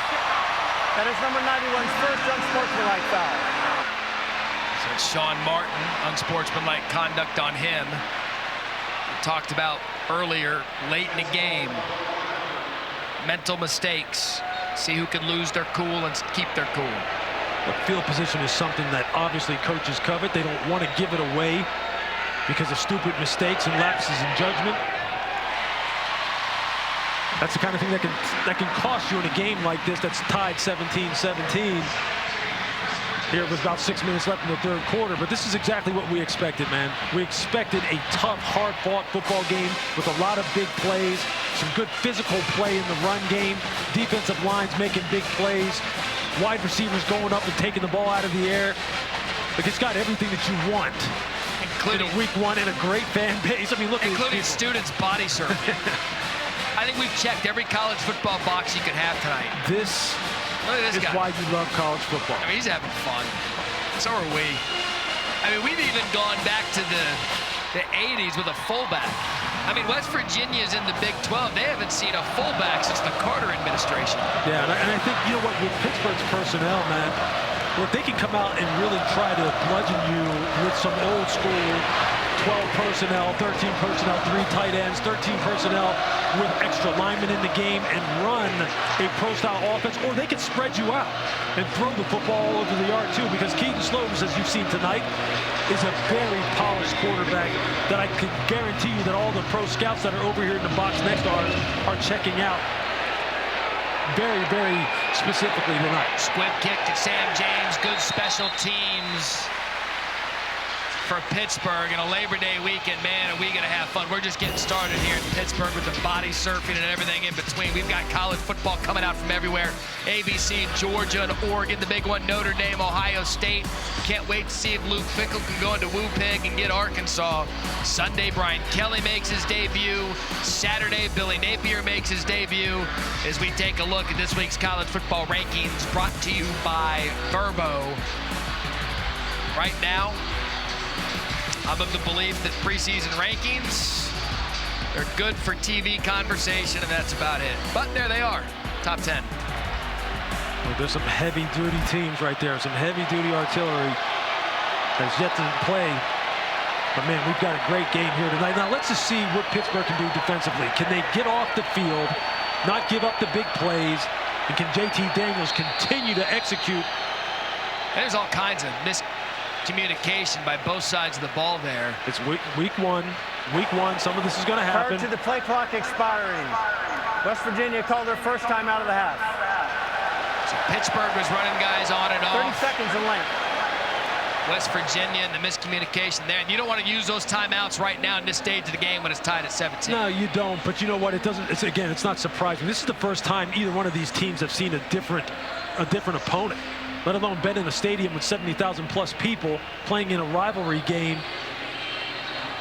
Look, there's going to be mistakes. Inevitably, there's going to be mistakes on the part of the teams, on the part of the players and the coaches as far as their substitutions, clear communication with the quarterback, making sure the play clock isn't winding down, offsides, penalties. There's going to be some spikes in emotion with 15-yard personal fouls. It's week one. And these guys are 18, 19, 20 years old.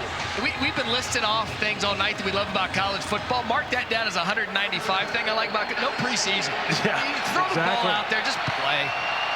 First and 10, ball at the 16 for Daniels. Quick throw off the pressure, drops. It's intended for Traylon Davis, the tight end.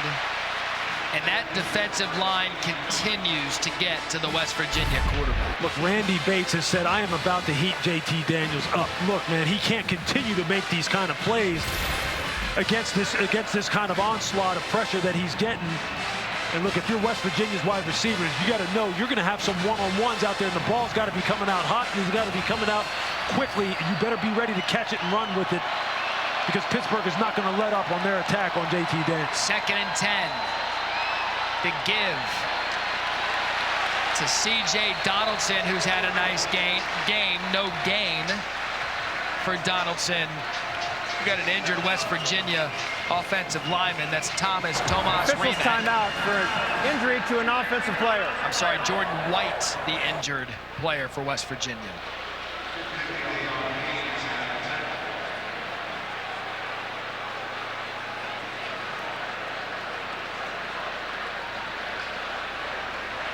Yeah, we don't speculate on injuries on air, but something to watch, especially during the season, cramps. Yeah, look, it's late in the game. You're not practicing this long. Look, it's warm down there on the football field, man. Again, like you said, we don't want to speculate as to what happened to him there, but it's warm down there, and this game is high octane. There is a lot of energy being expended on this field. So Jordan White got the start at right guard. They moved Doug Nestor over to right tackle. And they've had their work cut out for him because JT Daniels has been pressured a lot. Look, Randy Bates said, we're going to try and get after him a little bit because we can't allow him to continue to hit big plays down the field in the passing game against these 6'4" plus wide receivers. And there you see Sebastian Dennis coming down the middle, gets a hit on him. John Morgan has been after him all night long. Now that Deslin Alexander isn't in the game, defensive back's not making plays on the football. Look, Randy Bates has said, look, we're just going to see. We know we're going to give up some big plays now and then because that's really our DNA in terms of we are going to commit extra guys to the rush if need be in order to put your quarterback under duress. So we live with it, and we may die with it now and then in terms of the big plays, but we think we're going to make more plays against your quarterback than he's going to hit against our secondary. But we're going to find out here because Randy Bates is definitely heating it up. Last year, second in the nation in sacks. Most of that defense back for Pittsburgh. 3rd and 9. Jaquay Hubbard in now. On a big play here in the 3rd quarter, tied at 17. Daniels sets his feet over the middle, intended for Bryce Ford Wheaton, incomplete. MJ Devonshire on the coverage. West Virginia's going to have to punt. That's a nice answer on the part of the Pitt Panthers secondary. MJ Devonshire, they rolled a lot of different corners into this football game. You see him there with the inside stab, and then come back on the slant. Maybe gets away with the grab of the jersey right there. But he's playing it physical. The referee's letting them play. And that's the way you're going to have to play up against a guy who has you outweighed maybe by 25 pounds and about 3 inches in Bryce Ford Wheaton. So another punt for West Virginia. Mumfield's been fair catching him. He does so again at the 38-yard line. Aerial coverage provided by Goodyear, celebrating the challenge of the road. Games everywhere.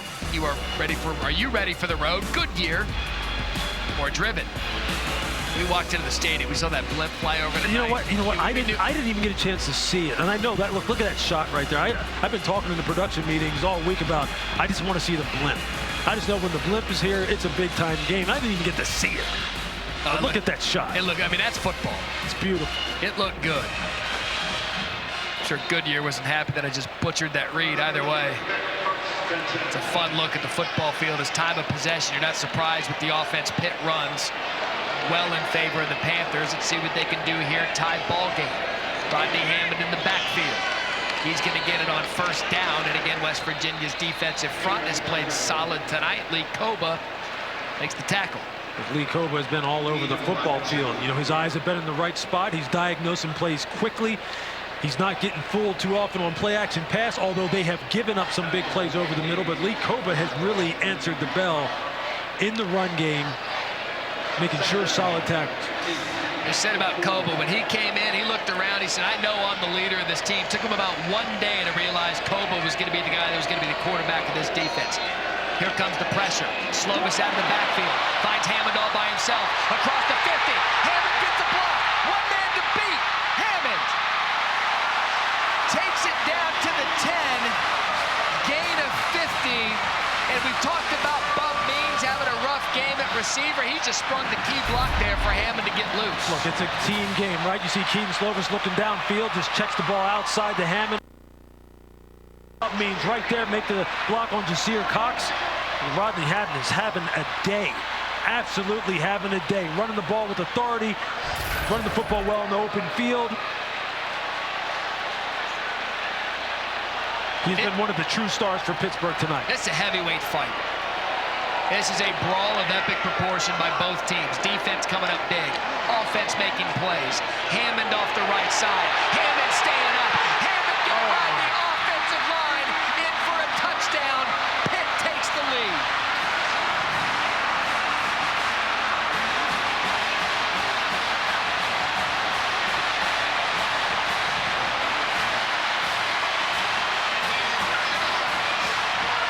Second TD of the night. That was my guys are stronger than your guys, and I'm going to take you a ride for 11 yards. Well, that's just about will. That's about sheer will. Watch Rodney Hammond coming off the side, makes a nice cut avoiding Dante Stills, and then look at Ryan Jacoby just get on his back and continue to push him and ride him into the end zone. He said, "No, man, we're not going down right here. We're going in for 6." And that's what this game has been like all night. Trading punches, big plays, tough physical running game. Doesn't get any better than that. Jacoby, the transfer from Ohio State, takes Hammond across the end zone for his second TD of the night. Pitt knows who they are. They know this offensive line is going to carry them. Pat Narduzzi said they have to lead the way, not only today, but every game. And tonight, they haven't let him down. Man, has this been good. Look at Signetti Jr., what he's done.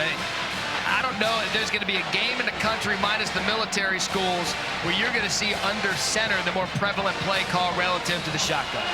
Yeah, I mean, look at what it does for you as far as the passing game is concerned. It opens up the middle of the field because the play-action passing game really starts to work when you have a credible threat of the run game. Just a credible threat, that's all you need. But when you have a run game like this, where you're absolutely just going nuts as far as your power running game, the linebackers are really going to be put in a bind. And Lewis, we keep talking about the power running game, but Keaton Slovis 64 yards, 49 yards in those last 2 completions. That running game is allowing him to take the big shot. Yeah, look, I mean, look, this offense is designed to make it easy for the quarterback by creating space by virtue of the fact that it's play action oriented.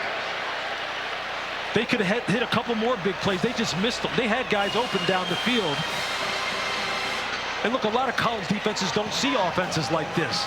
Teams run a little bit more of a version of what Graham Harrell is running for West Virginia, so they're used to defending that kind of offense. When they see this kind of offense that's power run game oriented, multiple personnel groupings, and then taking play action pass shots, they're not used to it. Why? Because they don't really know where to put their eyes, Matt, especially the second level defenders. They don't know what to look at. They tell the coach, hey, coach, they're running the ball down my throat. And then they throw the ball behind them, and they're in a bad, bad spot. You know what I love about this? Graham Harrell's bringing his unit back out. He's going to take his shots also. So ball at the 25-yard line. Pitt has grabbed the lead, 3:42 in the third quarter. The 105th edition of the Backyard Brawl has been everything and more. That's Mathis on first down. He got 6 yards, but he had to earn it. Look, these Pitt safeties do not mess around. And I'll tell you what, Brandon Hill and Eric Hallett, they will put it on you. And I believe this was Brandon Hill who came in here. And you're going to see the hit right there. Right at chest level. See what you're hitting. Run through the target. Textbook. 2nd and 4. And now West Virginia going to the ground game. Mathis brought down after a gain of 1. Servassier Dennis on the tackle. Got an update now on Deslin Alexander. Let's go down to Harry. Guys, Deslin Alexander is down here in street clothes. He told me he is done for this game with a shoulder injury, but he is down here. He's active. He's been one of the leaders on this team, as they told us during the week, and he's still doing that now, even though he's not going to be in this contest anymore, guys. 2-time captain. Started playing football his junior year in high school, and now he's going to watch as John Morgan's come up big in his stead. Big third down.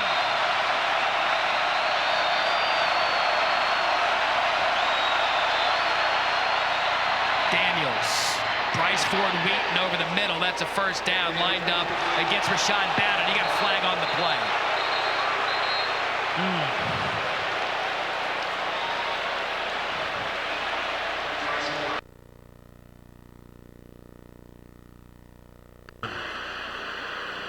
Brandon Hill came in to kind of finish Bryce Ford Wheaton off. We're going to hear what David Alvarez calls. Our first. I hit him in the back, on the shoulder. And this is going to be a close one. It depends on where the contact occurs. He is a defenseless player, so you cannot hit him in the head neck area or with the crown. The crown is definitely not a factor, but where did the contact take place? Defense, number 9. The previous play is under review for targeting. Yeah, that looks like it was a little lower than in the head and neck area. It looks like he caught him on the shoulder at first glance. I mean, his head does whip and have like a whiplash effect.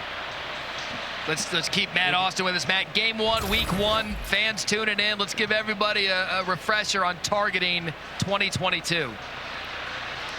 Well, again, he is a defenseless player because he just caught the pass and can't protect himself yet. But this hit is, I agree with Lewis, this hit is low enough where I don't think this should be targeting. So I would like to see this overturned. He's running right back out there. Yeah, look, I mean, he catches him on the upper part of the arm, right there, right on the side of the shoulder. Not leaning with the crown of the helmet. And look, it looks like a tough hit, and that's exactly what it is, but it looks like it's a clean hit. I mean, that's a close one because of the body language that Bryce Ford Wheaton has, and you see how his helmet goes. There is no targeting. Number 9, there we go. The game. The result of play was a first down. And I say that because we chalk one up for football. Yeah, exactly. We chalk one up for a good, clean hit. He knew he couldn't go at him with the tip of his helmet. Yeah, that's smart football. Look, give these guys credit who are playing football in today's day and age. Their strike zones have been limited drastically as far as how they can hit, and they have to be precise. I mean, they have to be snipers as far as tackling is concerned, and there's a perfect example of it. And good clean hit. but a tough hit. They're learning. That's right. And this has been in for a while, and it seems to be helping the game, albeit we'll probably scream at some point of a targeting call we don't believe is one, but at least, again, if you're a football fan at home, cheers to you. 1st and 10, West Virginia.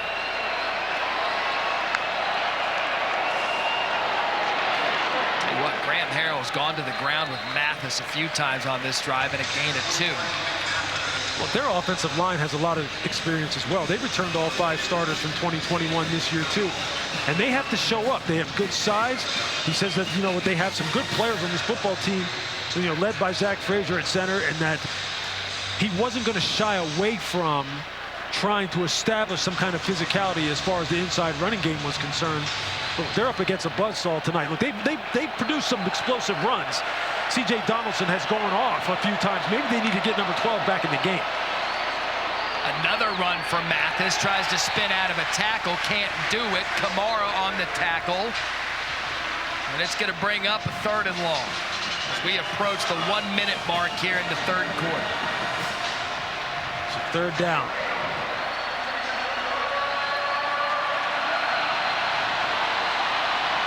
Daniels taking a shot.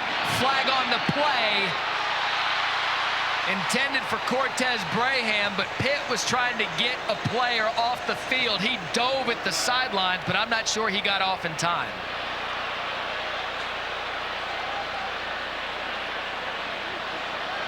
I don't know if we have a camera of it, but Pitt literally had a substitution. Defense, 12th player to knock it off the field. 5-yard penalty. Still 3rd down. It's those critical situational errors that have got to be driving Pat Narduzzi nuts right now. Watch this. Right at the end. Yeah, you see that's John Morgan trying to get off the field. I mean, he dives into second base head first. Didn't work. They got another crack at it. So now 3rd and 2. If you're West Virginia, look, you got to go to your playmakers. You definitely got to see what Bryce Ford Wheaton has here down at the bottom of the screen. In terms of one-on-one matchup. Ford Wheaton, 11 targets on the night. They're going to stay on the ground with Mathis, and that's going to be close. That's going to depend on the spot. Kamara there on the tackle. And they're going to bring the chains and advance it for a 1st down. Well, that's a good, tough run by Tony Mathis. If you're Bengali Kamara, you just want to stay up, see what you're hitting, and wrap up a little bit better. Maybe you can keep him from getting to the 1st down sticks. But get Tony Mathis credit. Spun off the initial contact, gets just enough for the 1st down. Now they're back in business.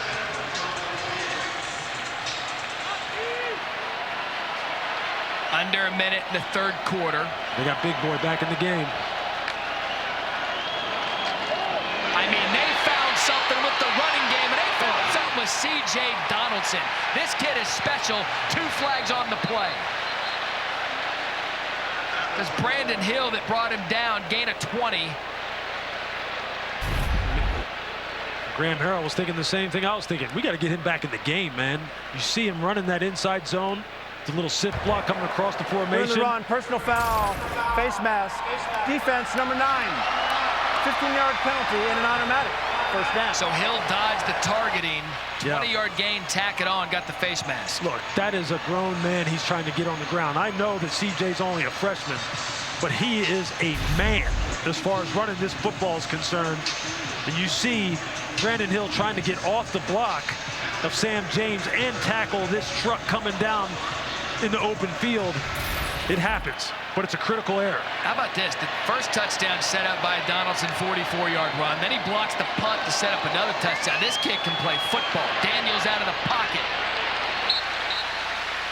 Nothing doing there for Reese Smith. Don't you love it? True freshman. They don't know what they don't know.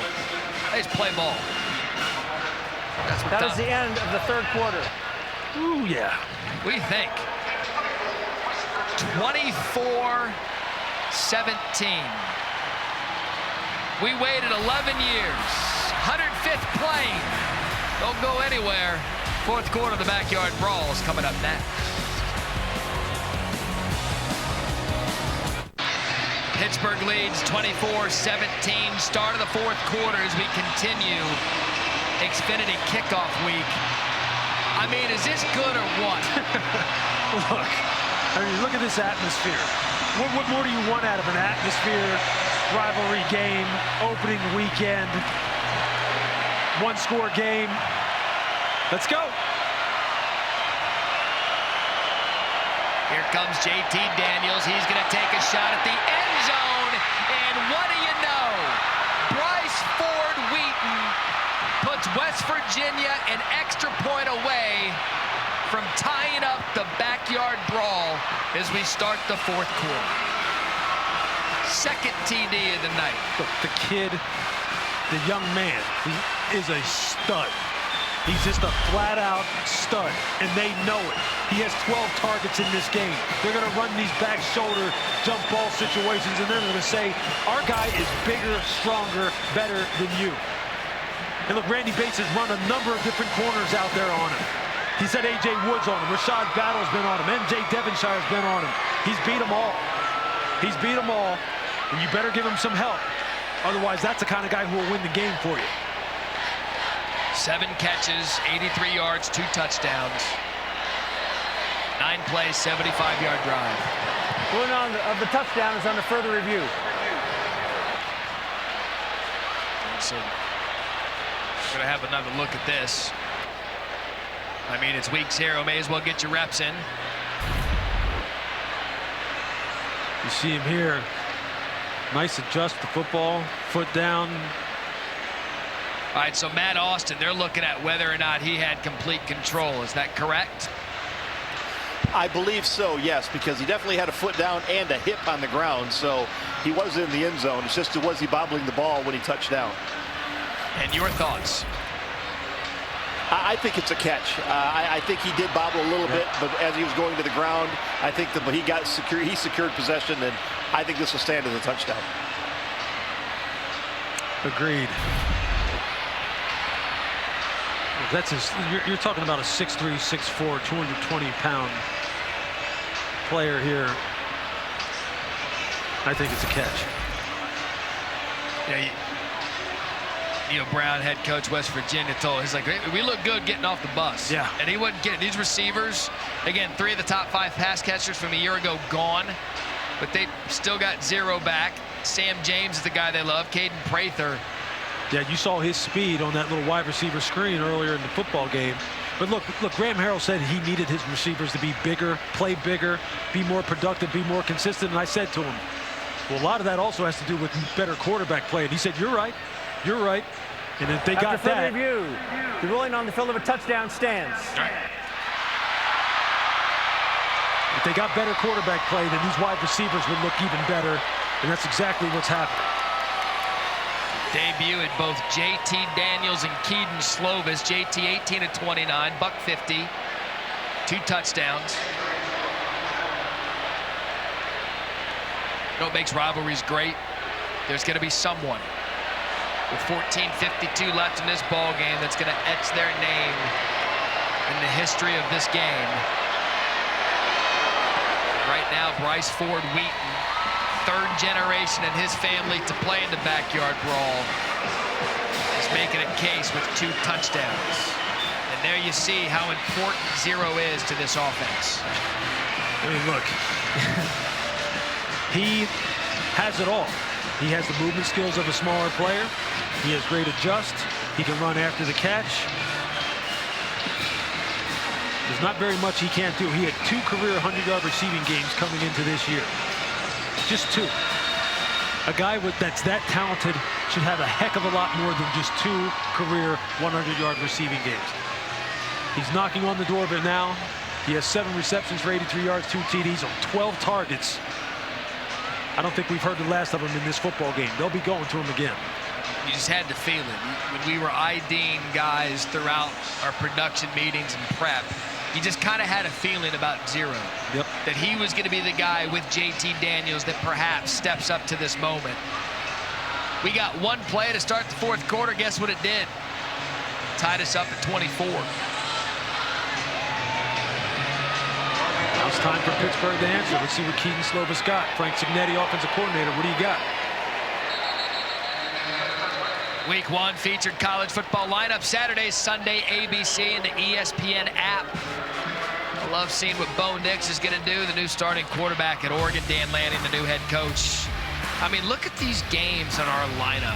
Oregon, Georgia, Notre Dame, Ohio State. Brian Kelly at Florida State, making his debut at LSU. And a big year for Mike Norvell. They got the win week 1. Jordan Travis looked the part. Labor Day weekend, you win. So does the college football fan. Stetson Bennett, he's back for the Georgia Bulldogs. What a story he's been. Walk-on national champion, Sports Illustrated cover boy. So here we go. Pittsburgh's turn, ball to 25.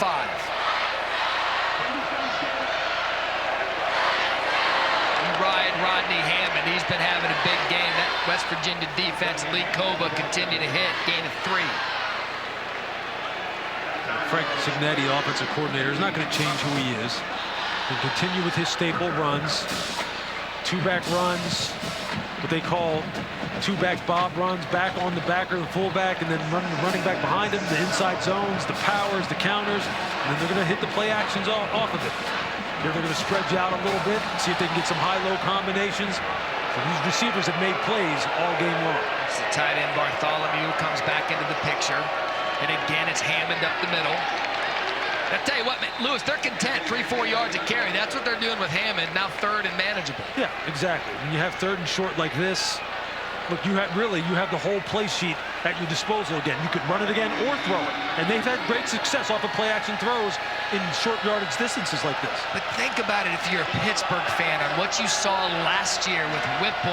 Yeah, it's a whole different philosophy. 486 yards a game, 41 points. This is a complete different look. Total philosophical change. Guess that's what Pat Narduzzi wanted. Now 3rd and 2. 3 runs. Good enough. First down Pittsburgh. Gain of 4. See there, they have a little bit of an RPO. You see Keaton Slovis reading that out. The receivers at the top of the screen were running slant routes. He's just reading and seeing if anybody's crashing down the line of scrimmage. He's going to, if they're crashing, he's going to pull it and maybe throw it. If they don't crash and he has some space to run, he's going to hand it off. That's something Frank Cignetti said that they would implement into their game plan. He said Keaton was capable of doing it. There's a perfect example.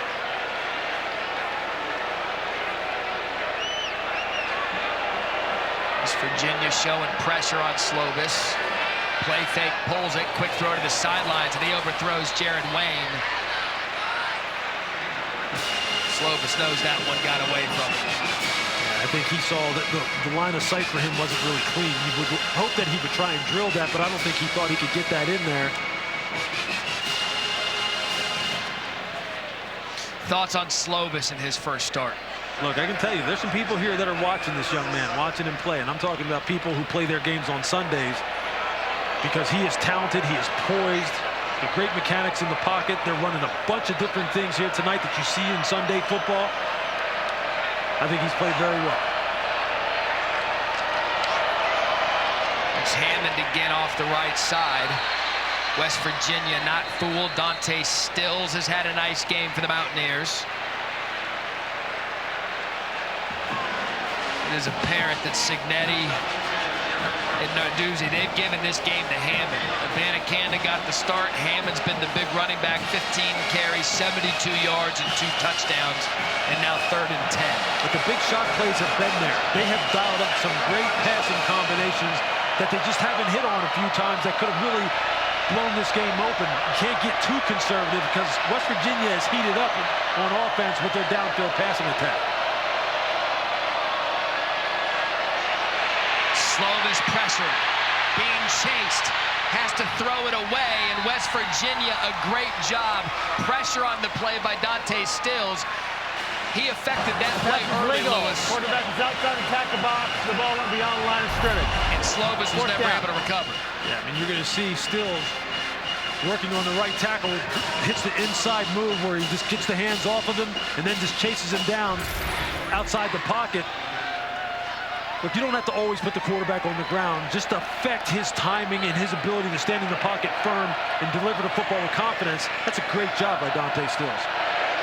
Vanderhart, a punt, had 1 blocked tonight. Gonna have a return from Reese Smith.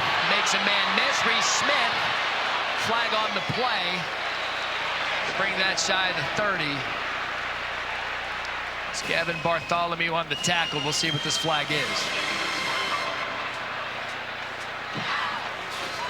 Lewis had a crisp start to this game. At second half, as we wanes on a little bit sloppy with the penalties as this game wears on, now tied in the fourth quarter. Yeah, that comes with fatigue. Again, you just got to keep in mind that this is week one, as we've been saying all along. You're going to have some of this sloppiness because none of these guys have been out here playing football for this long yet this year.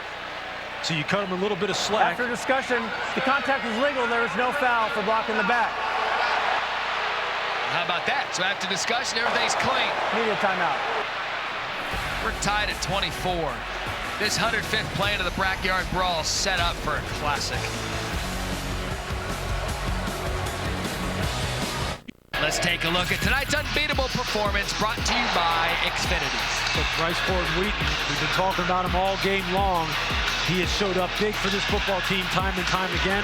Anytime they have one-on-ones on the outside, JT Daniels says, "You're up, big boy. Go make a play for us." And he has delivered.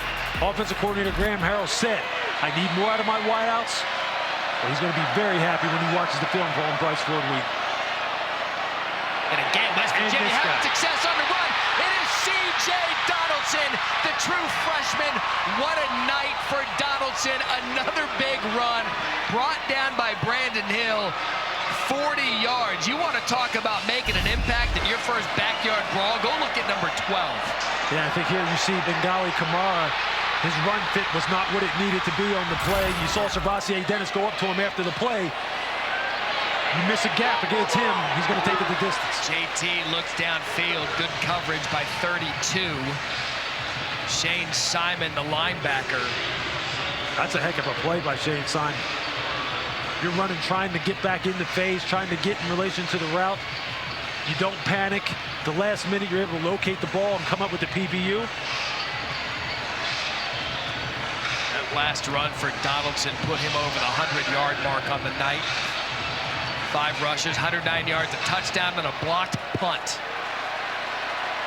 That's doing work, man. That's exactly what you want out of the young freshman. He's going to pull it from Mathis. JT, good shot. Sam James, the catch. Stays in bounds. Actually, they're going to mark him out shy of the first down. Hallett knocked him out. You see, gain of 9. You see now, here we are in the fourth quarter, about 11 minutes left, and they're up in the tempo now again. Because you know, we talked about it, fatigue will start becoming a factor. Both teams have rotated a lot of players in here. There goes Mathis. Mathis makes a man miss, gets a block. Knocked down at the 1-yard line, and now the West Virginia running game is starting to lead the way for the Mountaineers. Yeah, it's all about run fist for Pittsburgh. They're just not executing them. There you see missed tackles by the safety coming downhill out of their quarters coverage scheme. You miss tackles on these guys, they'll make you pay. They've got that tempo up and running. It was intended for Bryce Ford Wheaton. Have another look at now what Mathis was able to do in the previous play. I mean, you just see it here. He hands it off. You see Talondier coming downhill. You got to make that tackle. It's one-on-one in the hole. Yeah, the running back has a full head of steam and has a two-way go on you, but you got to eliminate the explosive run by making a clean tackle on the second level. And now these backs are starting to get heated up. Pittsburgh, with their backs against the wall, West Virginia knocking on the door. We are tied at 24. JT under center. Quarterback snake. They give him the touchdown. West Virginia regains the lead. This Backyard Brawl continues to be a heavyweight fight. Answer round to round, bell to bell. And now the Mountaineers an extra point away from 31-24. You're just going to see the surge at the line of scrimmage.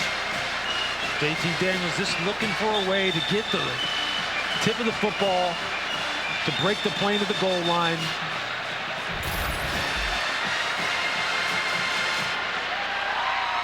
So Narduzzi telling the official, hey, let's have another look at this.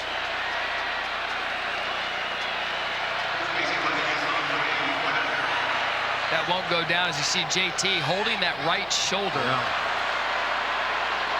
That's a lot of... There were bodies in there when he reached that thing across.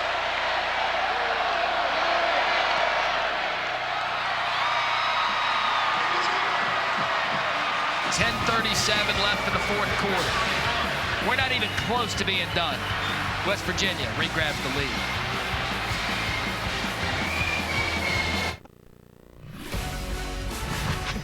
ESPN Thursday Night College Football is brought to you by Popeyes. How about Pac-Man Jones? A number of legends here tonight. James Conner, Cardinals running back, former Pitt running back. I mean, you go down anywhere on this field, as Dave Wanstedt pulled the 2007 upset for the ages. There's just history all over this field. And then there's him. Just enjoying himself right now. But I think if you go back to the play on the field right now, I think if you're Frank Cignetti and you have to open up this offense. You have to start throwing the football down the field. Your wide receivers have been open. Your play action passing game, you still have the benefit of it because it's just a one-score game with 10 minutes left. So they're going to still have to honor the run. But the throwing lanes have been there. Every possession counts. So Benacanda fair catches that as we take a look at some of the Saturday night top matchups. Week 1, Oregon and number 3 Georgia, 3:30 Eastern. Chick-fil-A kickoff game, 7:30 Eastern. 5th ranked Notre Dame takes on number 2 Ohio State. The Saturday night football game presented by Capital One. Both games also available on the ESPN app. College Game Day going to be in Columbus. In fact, they did the College Game Day out here. They did halftime, hopped on the bus. Some of them hopped on the private jet. They're already in Columbus. Watch the fourth quarter. This classic backyard brawl in the making. So now you said it's on Slovis now. Take some shots, get back in this. Yeah, I think they just need to open it up a little bit. They do that on first down. Slovis time. Shot downfield. A nice catch by Bob Means. Rashad Ajayi on the tackle. Gain of 15. Look, Pitt has their answer as far as the big wide receiver in Bob Means, who's 6'2", 215 pounds.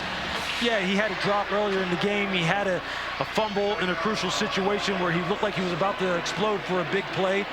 But you got to keep going to him. He's just too talented. This guy averaged almost 20 yards per reception a year ago. Get him the football. So another pass for Slovis out of the shotgun. Forced out of the pocket. He's going to go down. Dante Stills brings down Keaton Slovis at a loss of 14, and sometimes, Lewis, the quarterback's got to know when the play's done. He's just got to get rid of it. But Dante Stills, watch him adjust his attack angle to make sure that he could pull Slovis up and not let him get out on the edge. And that's exactly what Keaton was trying to do. He's like, oh, I can't get to the perimeter. That's a smart play by Dante Stills. That's why he's one of the best players in the Big 12 along the defensive line, one of the best players in college football. That is the 4th sack by West Virginia tonight. Said you want to give this Pittsburgh defense all the credit. Now wait for play 2. 2nd and 24. Slovis. And that's incomplete. And Lewis taking it one step further for the West Virginia defense. Secondary isn't allowing any guys to get open for Slovis to get rid of them. Yeah, I think, you know, it's a little bit of both, right? The front 4 is getting some pressure on Keaton. I don't know if he's seeing the field as clearly as he was earlier. The secondary obviously has gotten a little bit better of a feel for the route combinations that are coming after him. Look, it's give and take. It's back and forth. That's what this game has been all night long, and Keaton Slovis is going to have to answer now. He's going to have to settle himself down and answer.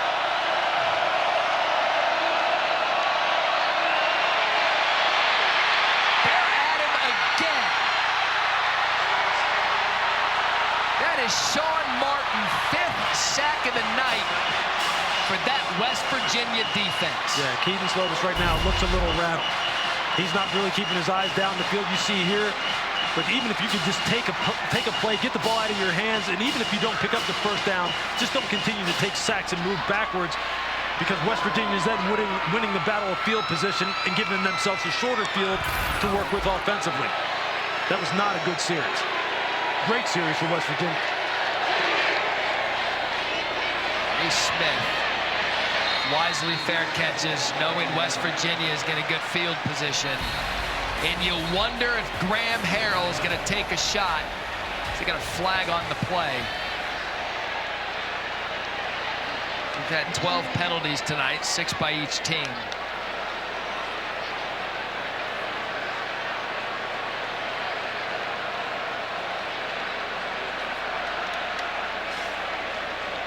Lewis on the other side of this.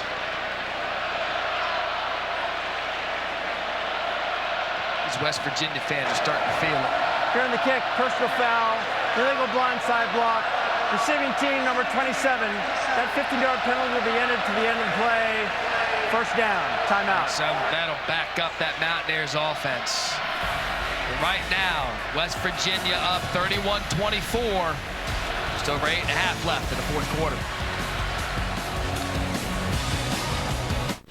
Look, West Virginia's defensive line said, hey, Pitt, your defensive line's pretty good. How about us? We have 5 sacks tonight, 4 different players, and lately they have been really affecting Keaton Slovis's decision-making and the timing with which he gets the football out.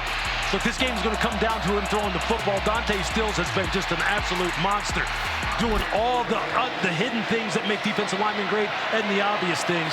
They're going to play a big role down the stretch as well. Last 2 possessions for West Virginia have been touchdowns. That incomplete. The trend of this game, neither team is led by more than 7 points. You'd mentioned Pittsburgh on 3rd down. They need to get off the field. Look, West Virginia right now, 7 for 13 on 3rd down. Over 50%. That's just not going to cut it from a defensive perspective for Pittsburgh. And if you're West Virginia and you're Graham Harrell, you have to be very happy. 2nd and 10 after the incomplete pass. Go back to the run and Mathis, and a good job by Pitt's defense. Devin Danielson there, flag on the play. And now we're starting to see the flags come out like it's week 1.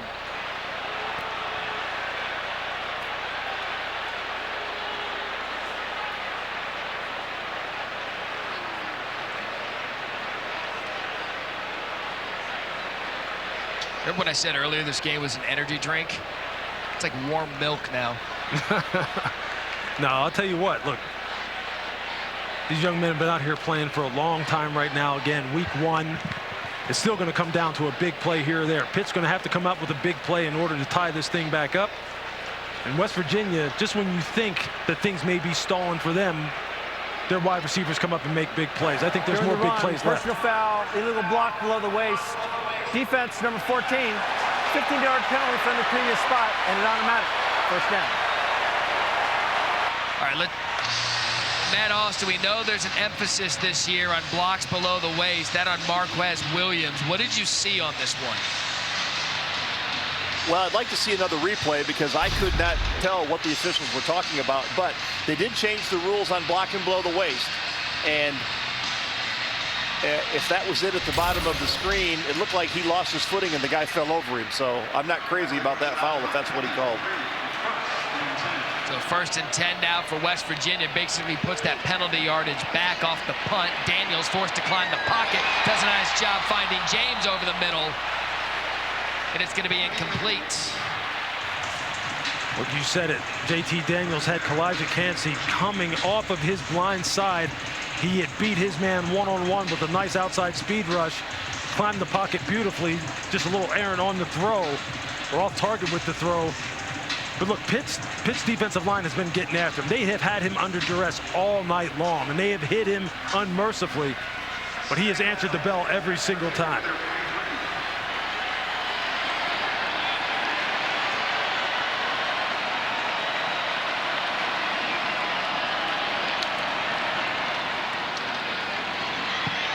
Off the left side, and that's a good gain on 2nd down. Looks at a gain of 7.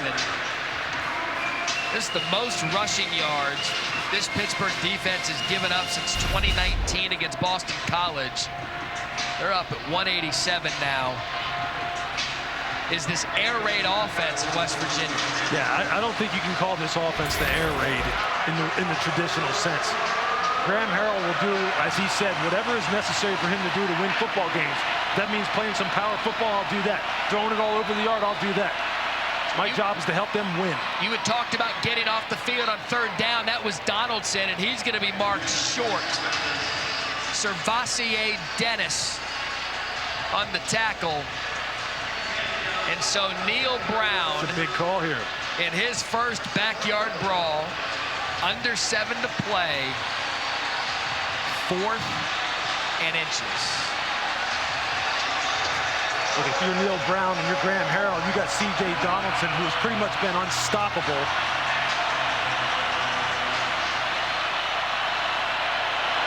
So the biggest play thus far, 4th and inches.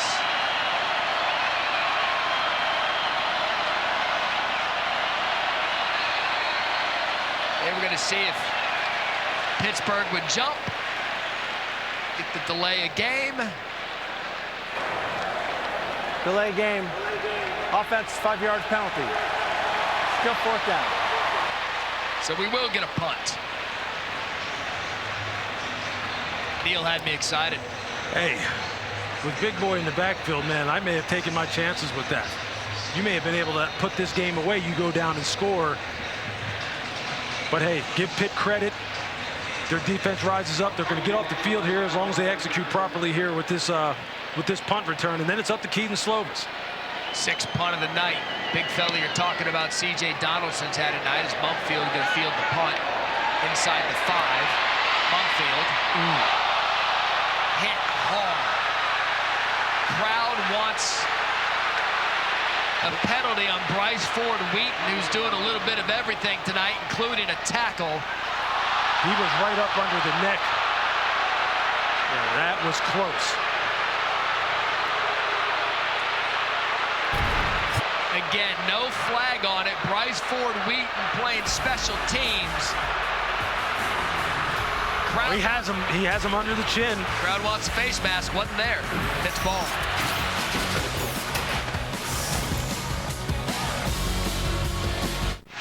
So Bryce Ford Wheaton, the tackle. I want to bring in our rules official, Matt Austin. Why wasn't a flag thrown, Matt?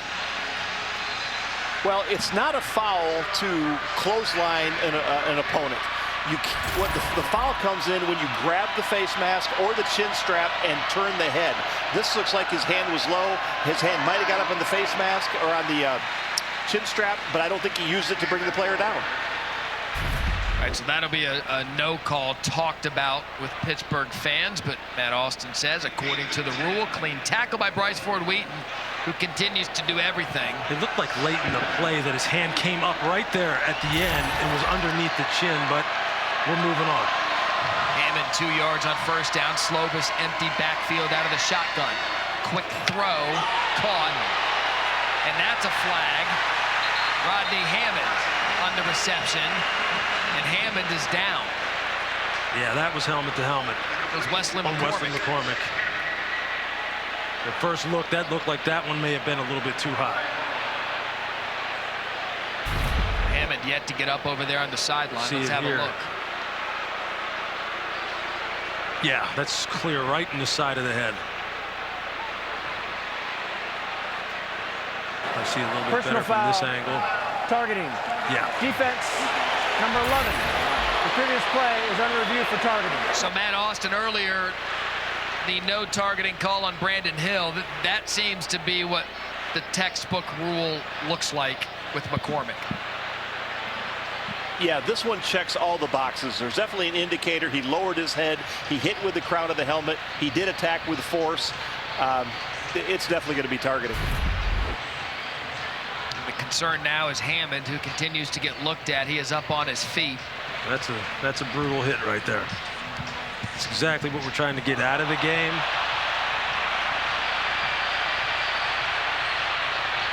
And so this will remove McCormick from the contest.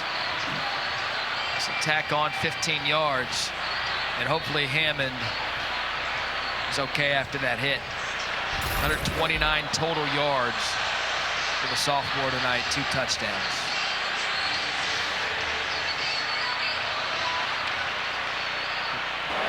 After further review, the Targeting is confirmed. Number 11 is disqualified. The 15-yard penalty will be added to the end of the play. Automatic first down. So McCormick disqualified for targeting. Pittsburgh's going to get the first down at 15 yards. The freshman Mumu bin Wahad is going to come in now at left corner. And if you're Frank Signetti, you're going right after him. You're trying to see if you can run some kind of double move on him. You see the safety playing real short. Maybe they try and give him help.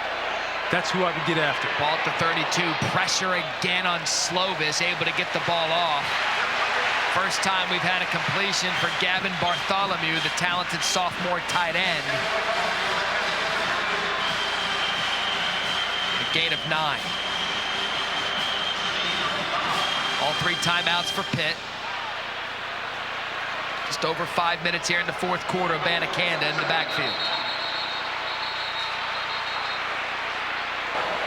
The ruling on the field, the previous play was a completed pass. The previous play is under further review.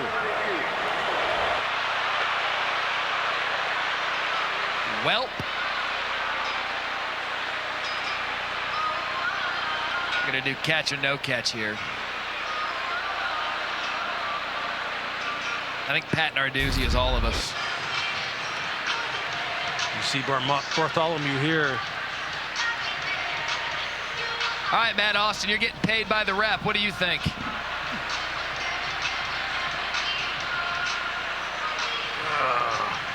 I think this should be an incomplete pass. He's got his hands stretched out. I don't think he has control of the ball. The ball definitely hits the ground and moves in his hands. I think this will be overturned to an incomplete pass. It did look like you saw a flash of brown underneath there. You're right. As he hit the ground, in terms of seeing some movement.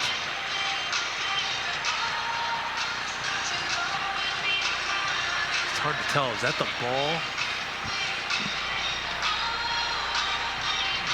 I think this gives a little bit of a better look at it.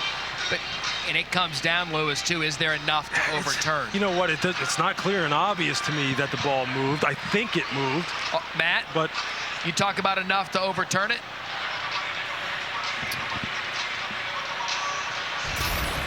After watching it again, I would say the call's probably going to stand for the reason that Lewis said, because you just can't really tell. From my 15 years experience in the league, that ball in the old days would have been an incomplete pass because it hit the ground first. But with replay, you're right, it has to be clear and obvious, and I'm not sure it is. And I mean, in a game of this magnitude, 31-24, in any game, really, the officials want to get it right. Yeah. But look, by definition, I mean, I thought I saw a flash of brown that I thought could have been the football, but then you look at it again, you're not quite sure. The vernacular here is going to be important, too. Clear if and calls obvious. Stand. Right. Which means it wasn't clear and obvious. That's right. After further review, the ruling on the field of a catch stands. I think I'm 3-0. We're 4-0 tonight. Whoa. I don't want to talk about it. Hey, Matty gets at least like a. Oh, of course. Look, Matt has been on it. We've been in lockstep.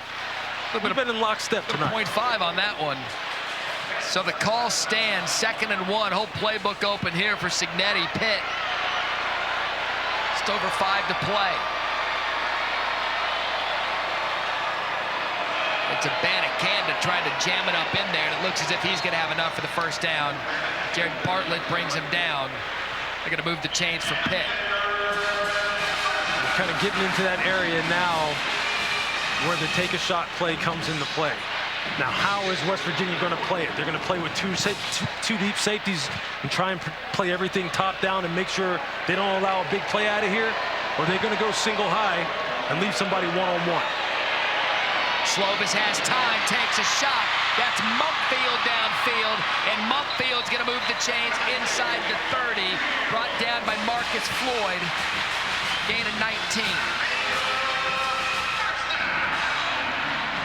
Abanikanda did a great job picking up the blitz, giving Slovis that extra second to make the read. Look, Mumpfield has shown tonight that he is a tremendous route runner. He's going to have a fantastic year.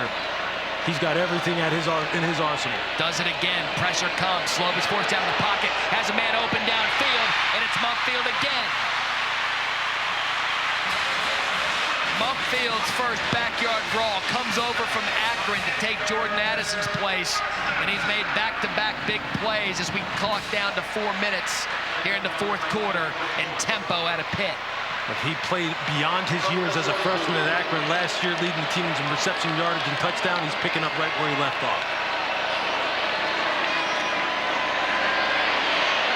Across the middle is Slovis. That's a Banacanda. Makes a man miss. There goes Izzy. Izzy! Touchdown, Pitt! 24 yards. Lewis Riddick. We're about to tie the backyard brawl.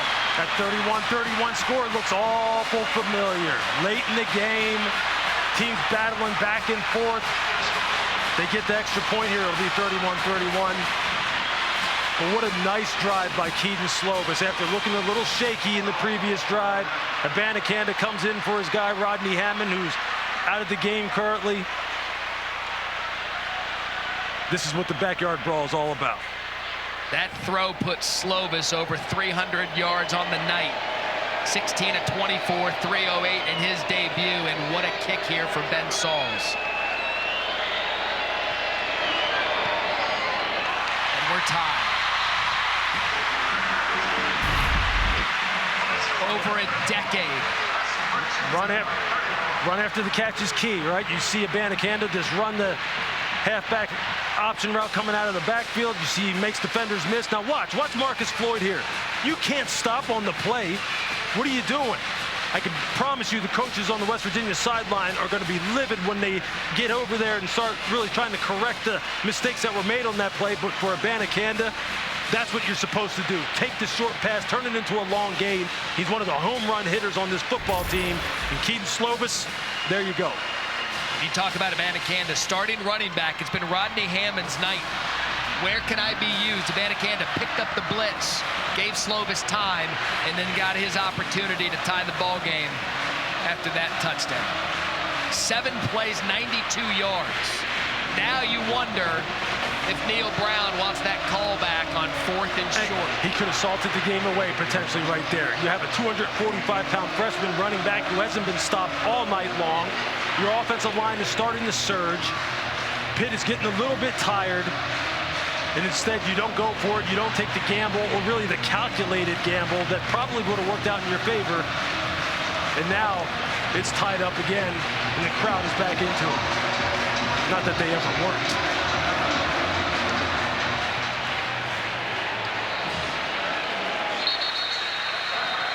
Aerial coverage provided by Goodyear. Road tested and game ready. Are you ready for the road? Goodyear. Or driven. Seen high above one of the great sports towns in America, one of the great downtown sports complexes here in Pittsburgh. We've got 2 new quarterbacks. We've got JT Daniels in from Georgia. We've got Keaton Slovis in from USC. We've got a tied ball game with 3:41 left.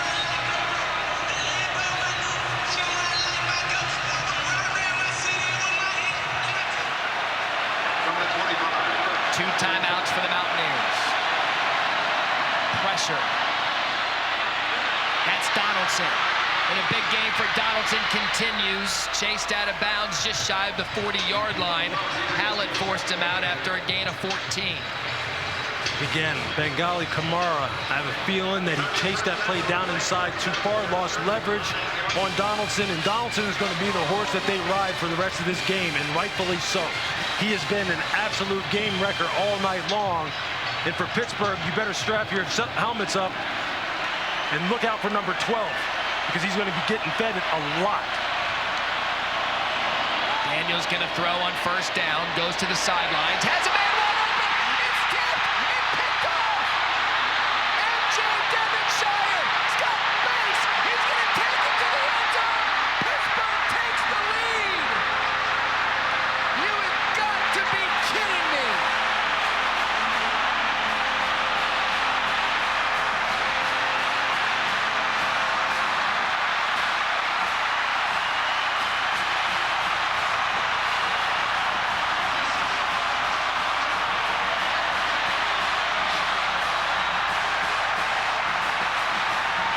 MJ Devonshire, one of the best athletes on the team. He's an Aliquippa product, which is right out here in Western Pennsylvania. PIAA track and field titles in the 100 and 200 meters, and you saw it right there. Once he got the football, once he saw daylight, he was shot out of a cannon, an absolute cannon. Johnny on the spot, tips and overthrows. We always say you got to get those in the secondary. When the ball's in the air, it's got to be yours. If the receiver doesn't want it, that's big time. We've talked about it all night. Bryce Ford Wheaton, what a remarkable game he's had. Wide open, and just can't come up with it. Run after the catch. Once you catch it, turn into an offensive player and take it to the house, young man. Take it to the house. He's got tremendous speed. That's excellent technique. Be on the spot. Make sure you catch the football. Now go. That's what, again, that's what this game is all about. Back and forth, emotional swings. You make a play, I make a play. Punch, counter punch, punch, counter punch. This is going down to the wire, folks. Down to the wire. Now, just like we said earlier, Keaton Slovis, it's your turn. Well, now, JT Daniels, can you respond? Can you respond and take your team down the field? We've had 2 touchdowns in 43 seconds. Pittsburgh's gone from 7 down to 7 up. We've waited 3,933 days for the return of the backyard brawl, and it's going to come down to the final 3 minutes.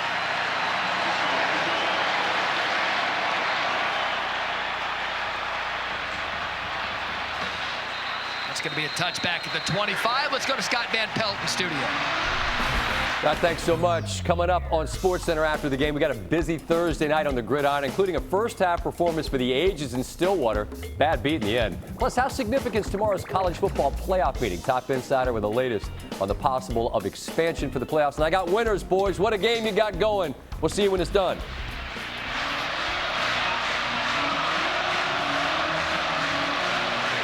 All right, Scott, thank you. Soak it up.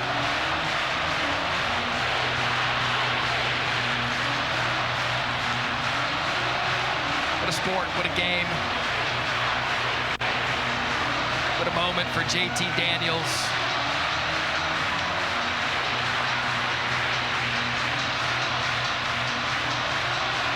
Yeah, you know what? I mean, he just stopped. He just stood there. Exactly.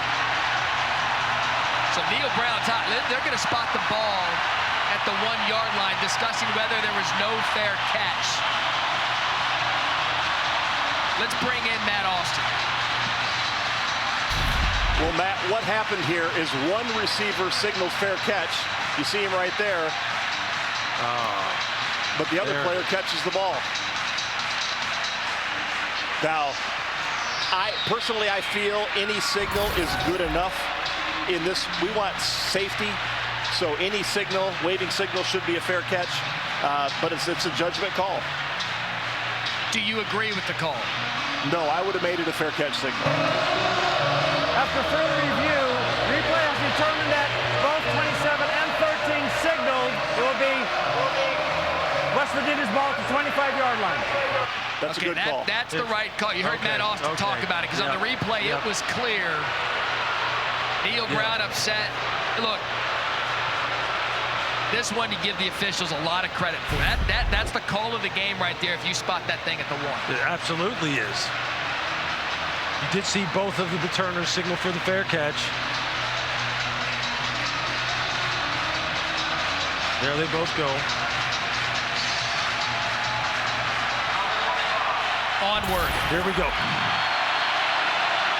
West Virginia 2 timeouts, down a touchdown. JT Daniels first down, quick screen, quick throw. Bryce Ford Wheaton right back at it. First gain of 9.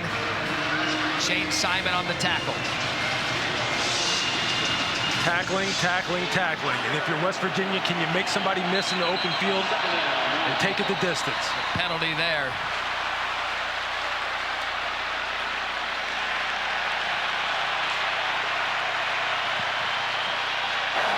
Prior to the snap, false start, offense, number 66, 5-yard penalty, still second down. That's Jaquay Hubbard who's in. Remember, they had an injury on the offensive line early. That's a guy with that a lot of experience on an offensive line that otherwise was very experienced. Yeah, going up against this defensive line that right now is down Desmond Alexander, but I'll tell you what, they are getting after it. This crowd is losing its mind. It's a tough spot for an offensive lineman. 2nd and 6. They're going to ride the running game, and Mathis going to be brought down after a gain of 1.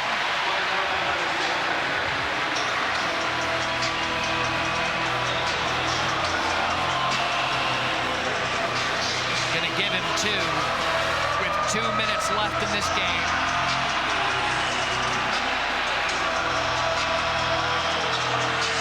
Third and 4.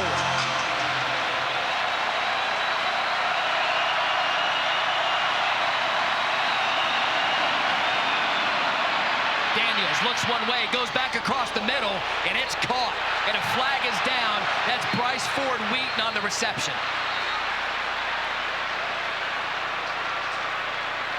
They're going to call helmet to helmet on Servassier Dennis. You see Bryce Ford Wheaton here running a little under route. You see Servassier coming. Servassier hits him with his. And is that on Devonshire, or is that on they looking at Dennis?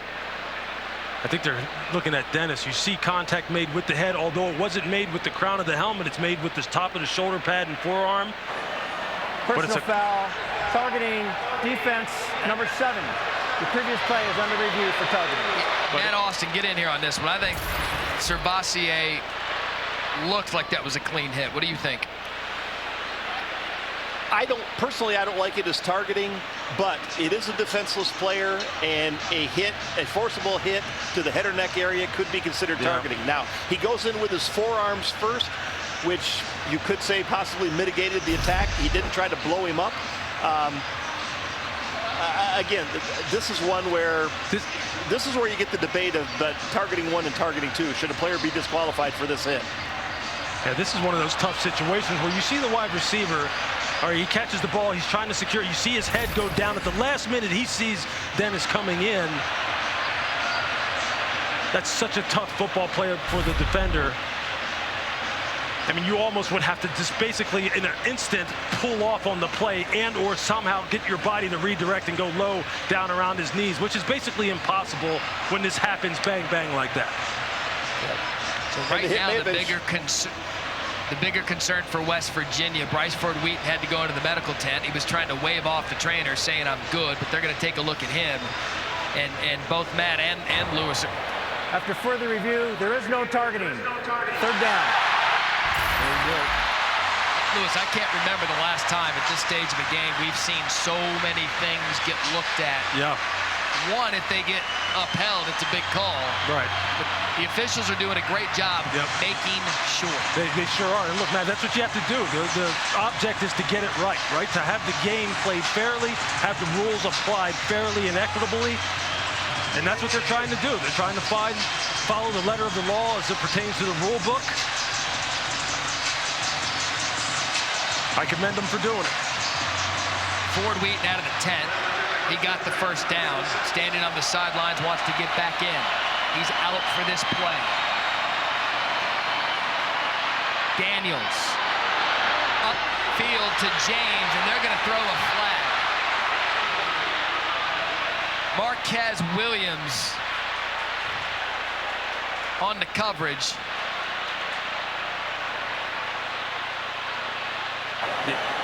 Pass interference, defense, number 14, 50-yard penalty and an automatic. First down. Yeah, that's clear that that's pass interference. You can just see Williams running right here. He's in phase with him. The underthrown football, it's the hardest throw to defend because you're on it right now. You're trying to defend the go ball, the shot down the field, and then you see the wide receiver all of a sudden put on the brakes and you're in reaction mode. So what do you naturally do in order to stop your momentum? You're going to reach and you're going to grab. People say, well, don't grab him. Well, it's not that easy when you're at full tilt trying to defend the deep shot and then you're trying to change direction. That's usually what happens. Minute 28, 2 timeouts, West Virginia ball in Pitt territory, down 7. And another false start for West Virginia. And again, it's Hubbard. False start. Offense. Number 66. 5-yard penalty. Still first down. This is Bryce Ford Wheaton back in the game. This is what the Pitt defense wants. They said, you know what? Leave it on us. Look, if they think they have one of the best defensive lines than they do in college football, then this is where you got to close the game. You have the crowd behind you. You have a one-score lead. You know they're going to throw the football.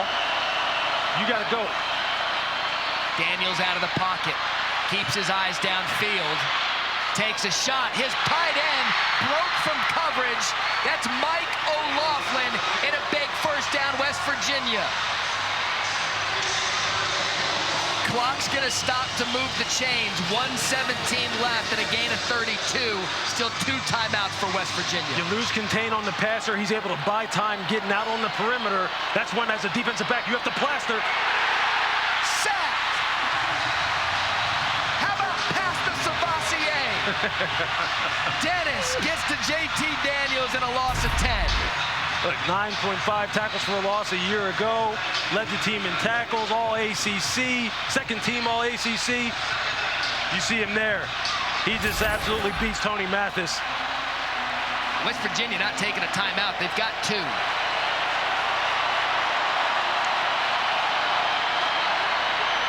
Daniels over the middle. Caught. Brought down immediately. That's Reese Smith.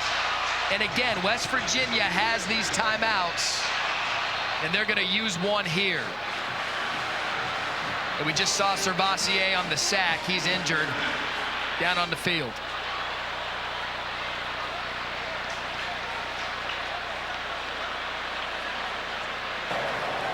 Officials timeout for an injury on the field to the defense.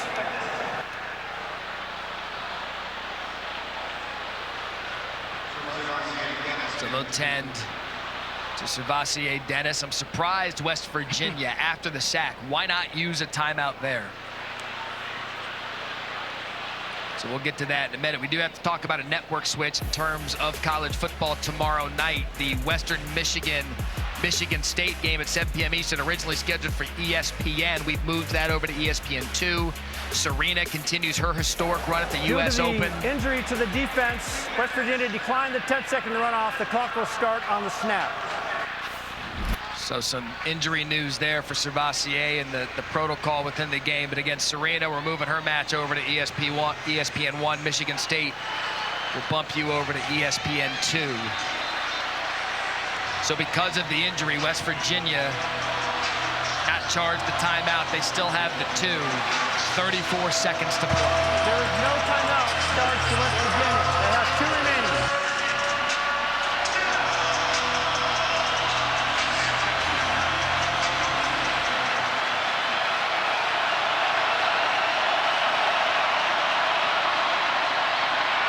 Pressure!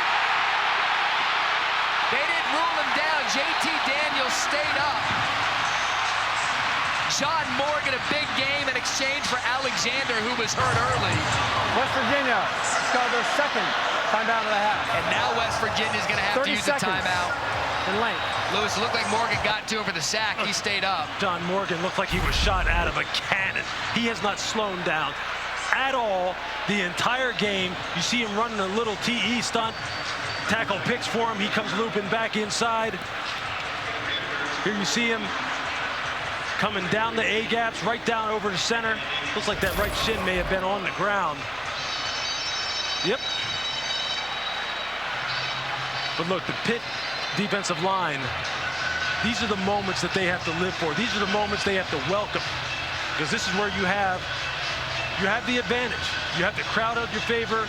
The offense has been out there. A lot of plays for West Virginia.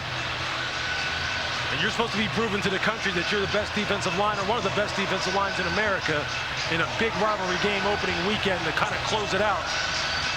If that doesn't get you going, nothing will. The 105th meeting of the backyard brawl after 11 years off. 4th and 16. Separates Pittsburgh from snapping West Virginia's 3-game winning streak in this series. If you're Pittsburgh, you're thinking here, look, let's play it top down. Know where the sticks are. It's 4th and 16. Let's not play with bad eyes. Let's not let somebody skip behind us. And if you're the Pitt defensive line, rush with lane discipline. Do not let JT Daniels get outside the pocket and buy time for one of those second reaction throws where there things can get distorted in the secondary.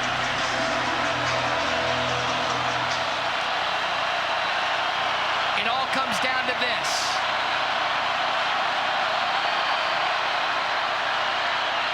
Daniels takes a shot. Was that caught? That was Reese Smith. We got to see that one again. And the officials are discussing it.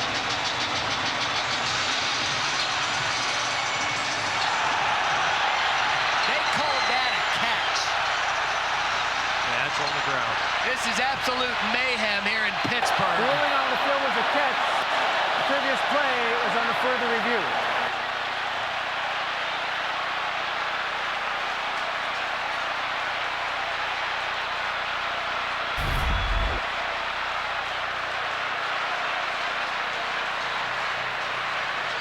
That ball's moving. Matt Austin. It's coming down to this call right here. His hand under it? No. The ball's moving. That's not a catch. Ball, I agree with Lewis. That ball's rolling into the end zone. That's going to be incomplete. We've had 133 ball plays tonight. And that's going to be the final one. I'll tell you what, JT Daniels tried to fit it in the only spot he could possibly fit it in there. It would have been an absolute amazing catch had he come up with it. But that should be ball game. Let's have one more look. And when David Alvarez makes this call, we're going to hear from Acrisure Stadium. Whew. There have been some close ones. The refs have earned their money tonight. The replay system has earned its money tonight.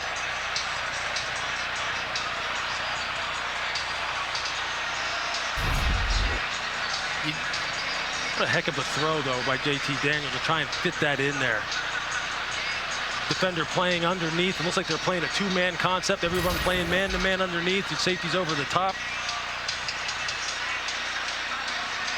They're going to make extra sure. Yeah, they got to. You hate that it comes down to this for the players and for the officials. After all we've seen tonight, here comes the call.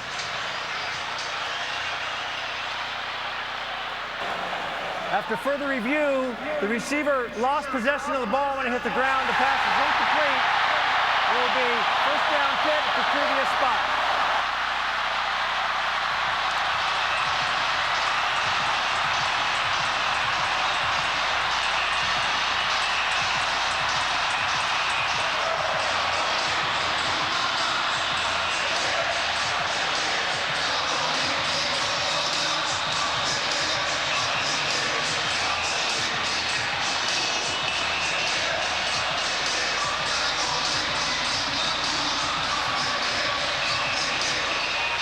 Football is all the way back. I just have goosebumps all over. I mean, the excitement, the pageantry, the emotion. It's just, you can't match it. Keaton Slovis, Pat Narduzzi, and the Pittsburgh Panthers have won the backyard brawl 38-31. Timeout, West Virginia. Their third and final timeout of the half. Lewis, set the game clock to 20 seconds. When I look back at this game, there were so many tipping points. I'm going to go back to the 4th and 1 when you've got C.J. Donaldson running better than anybody on the field.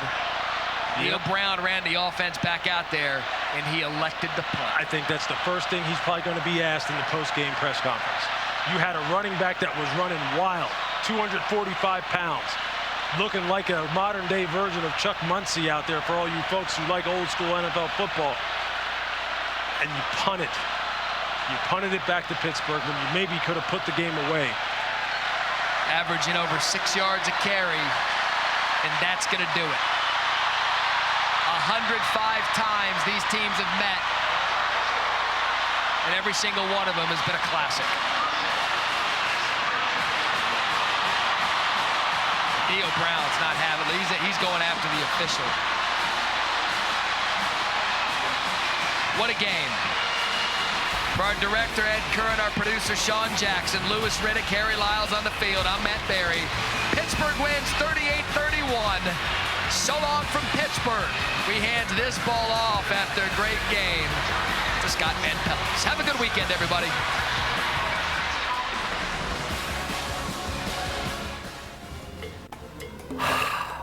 Wow.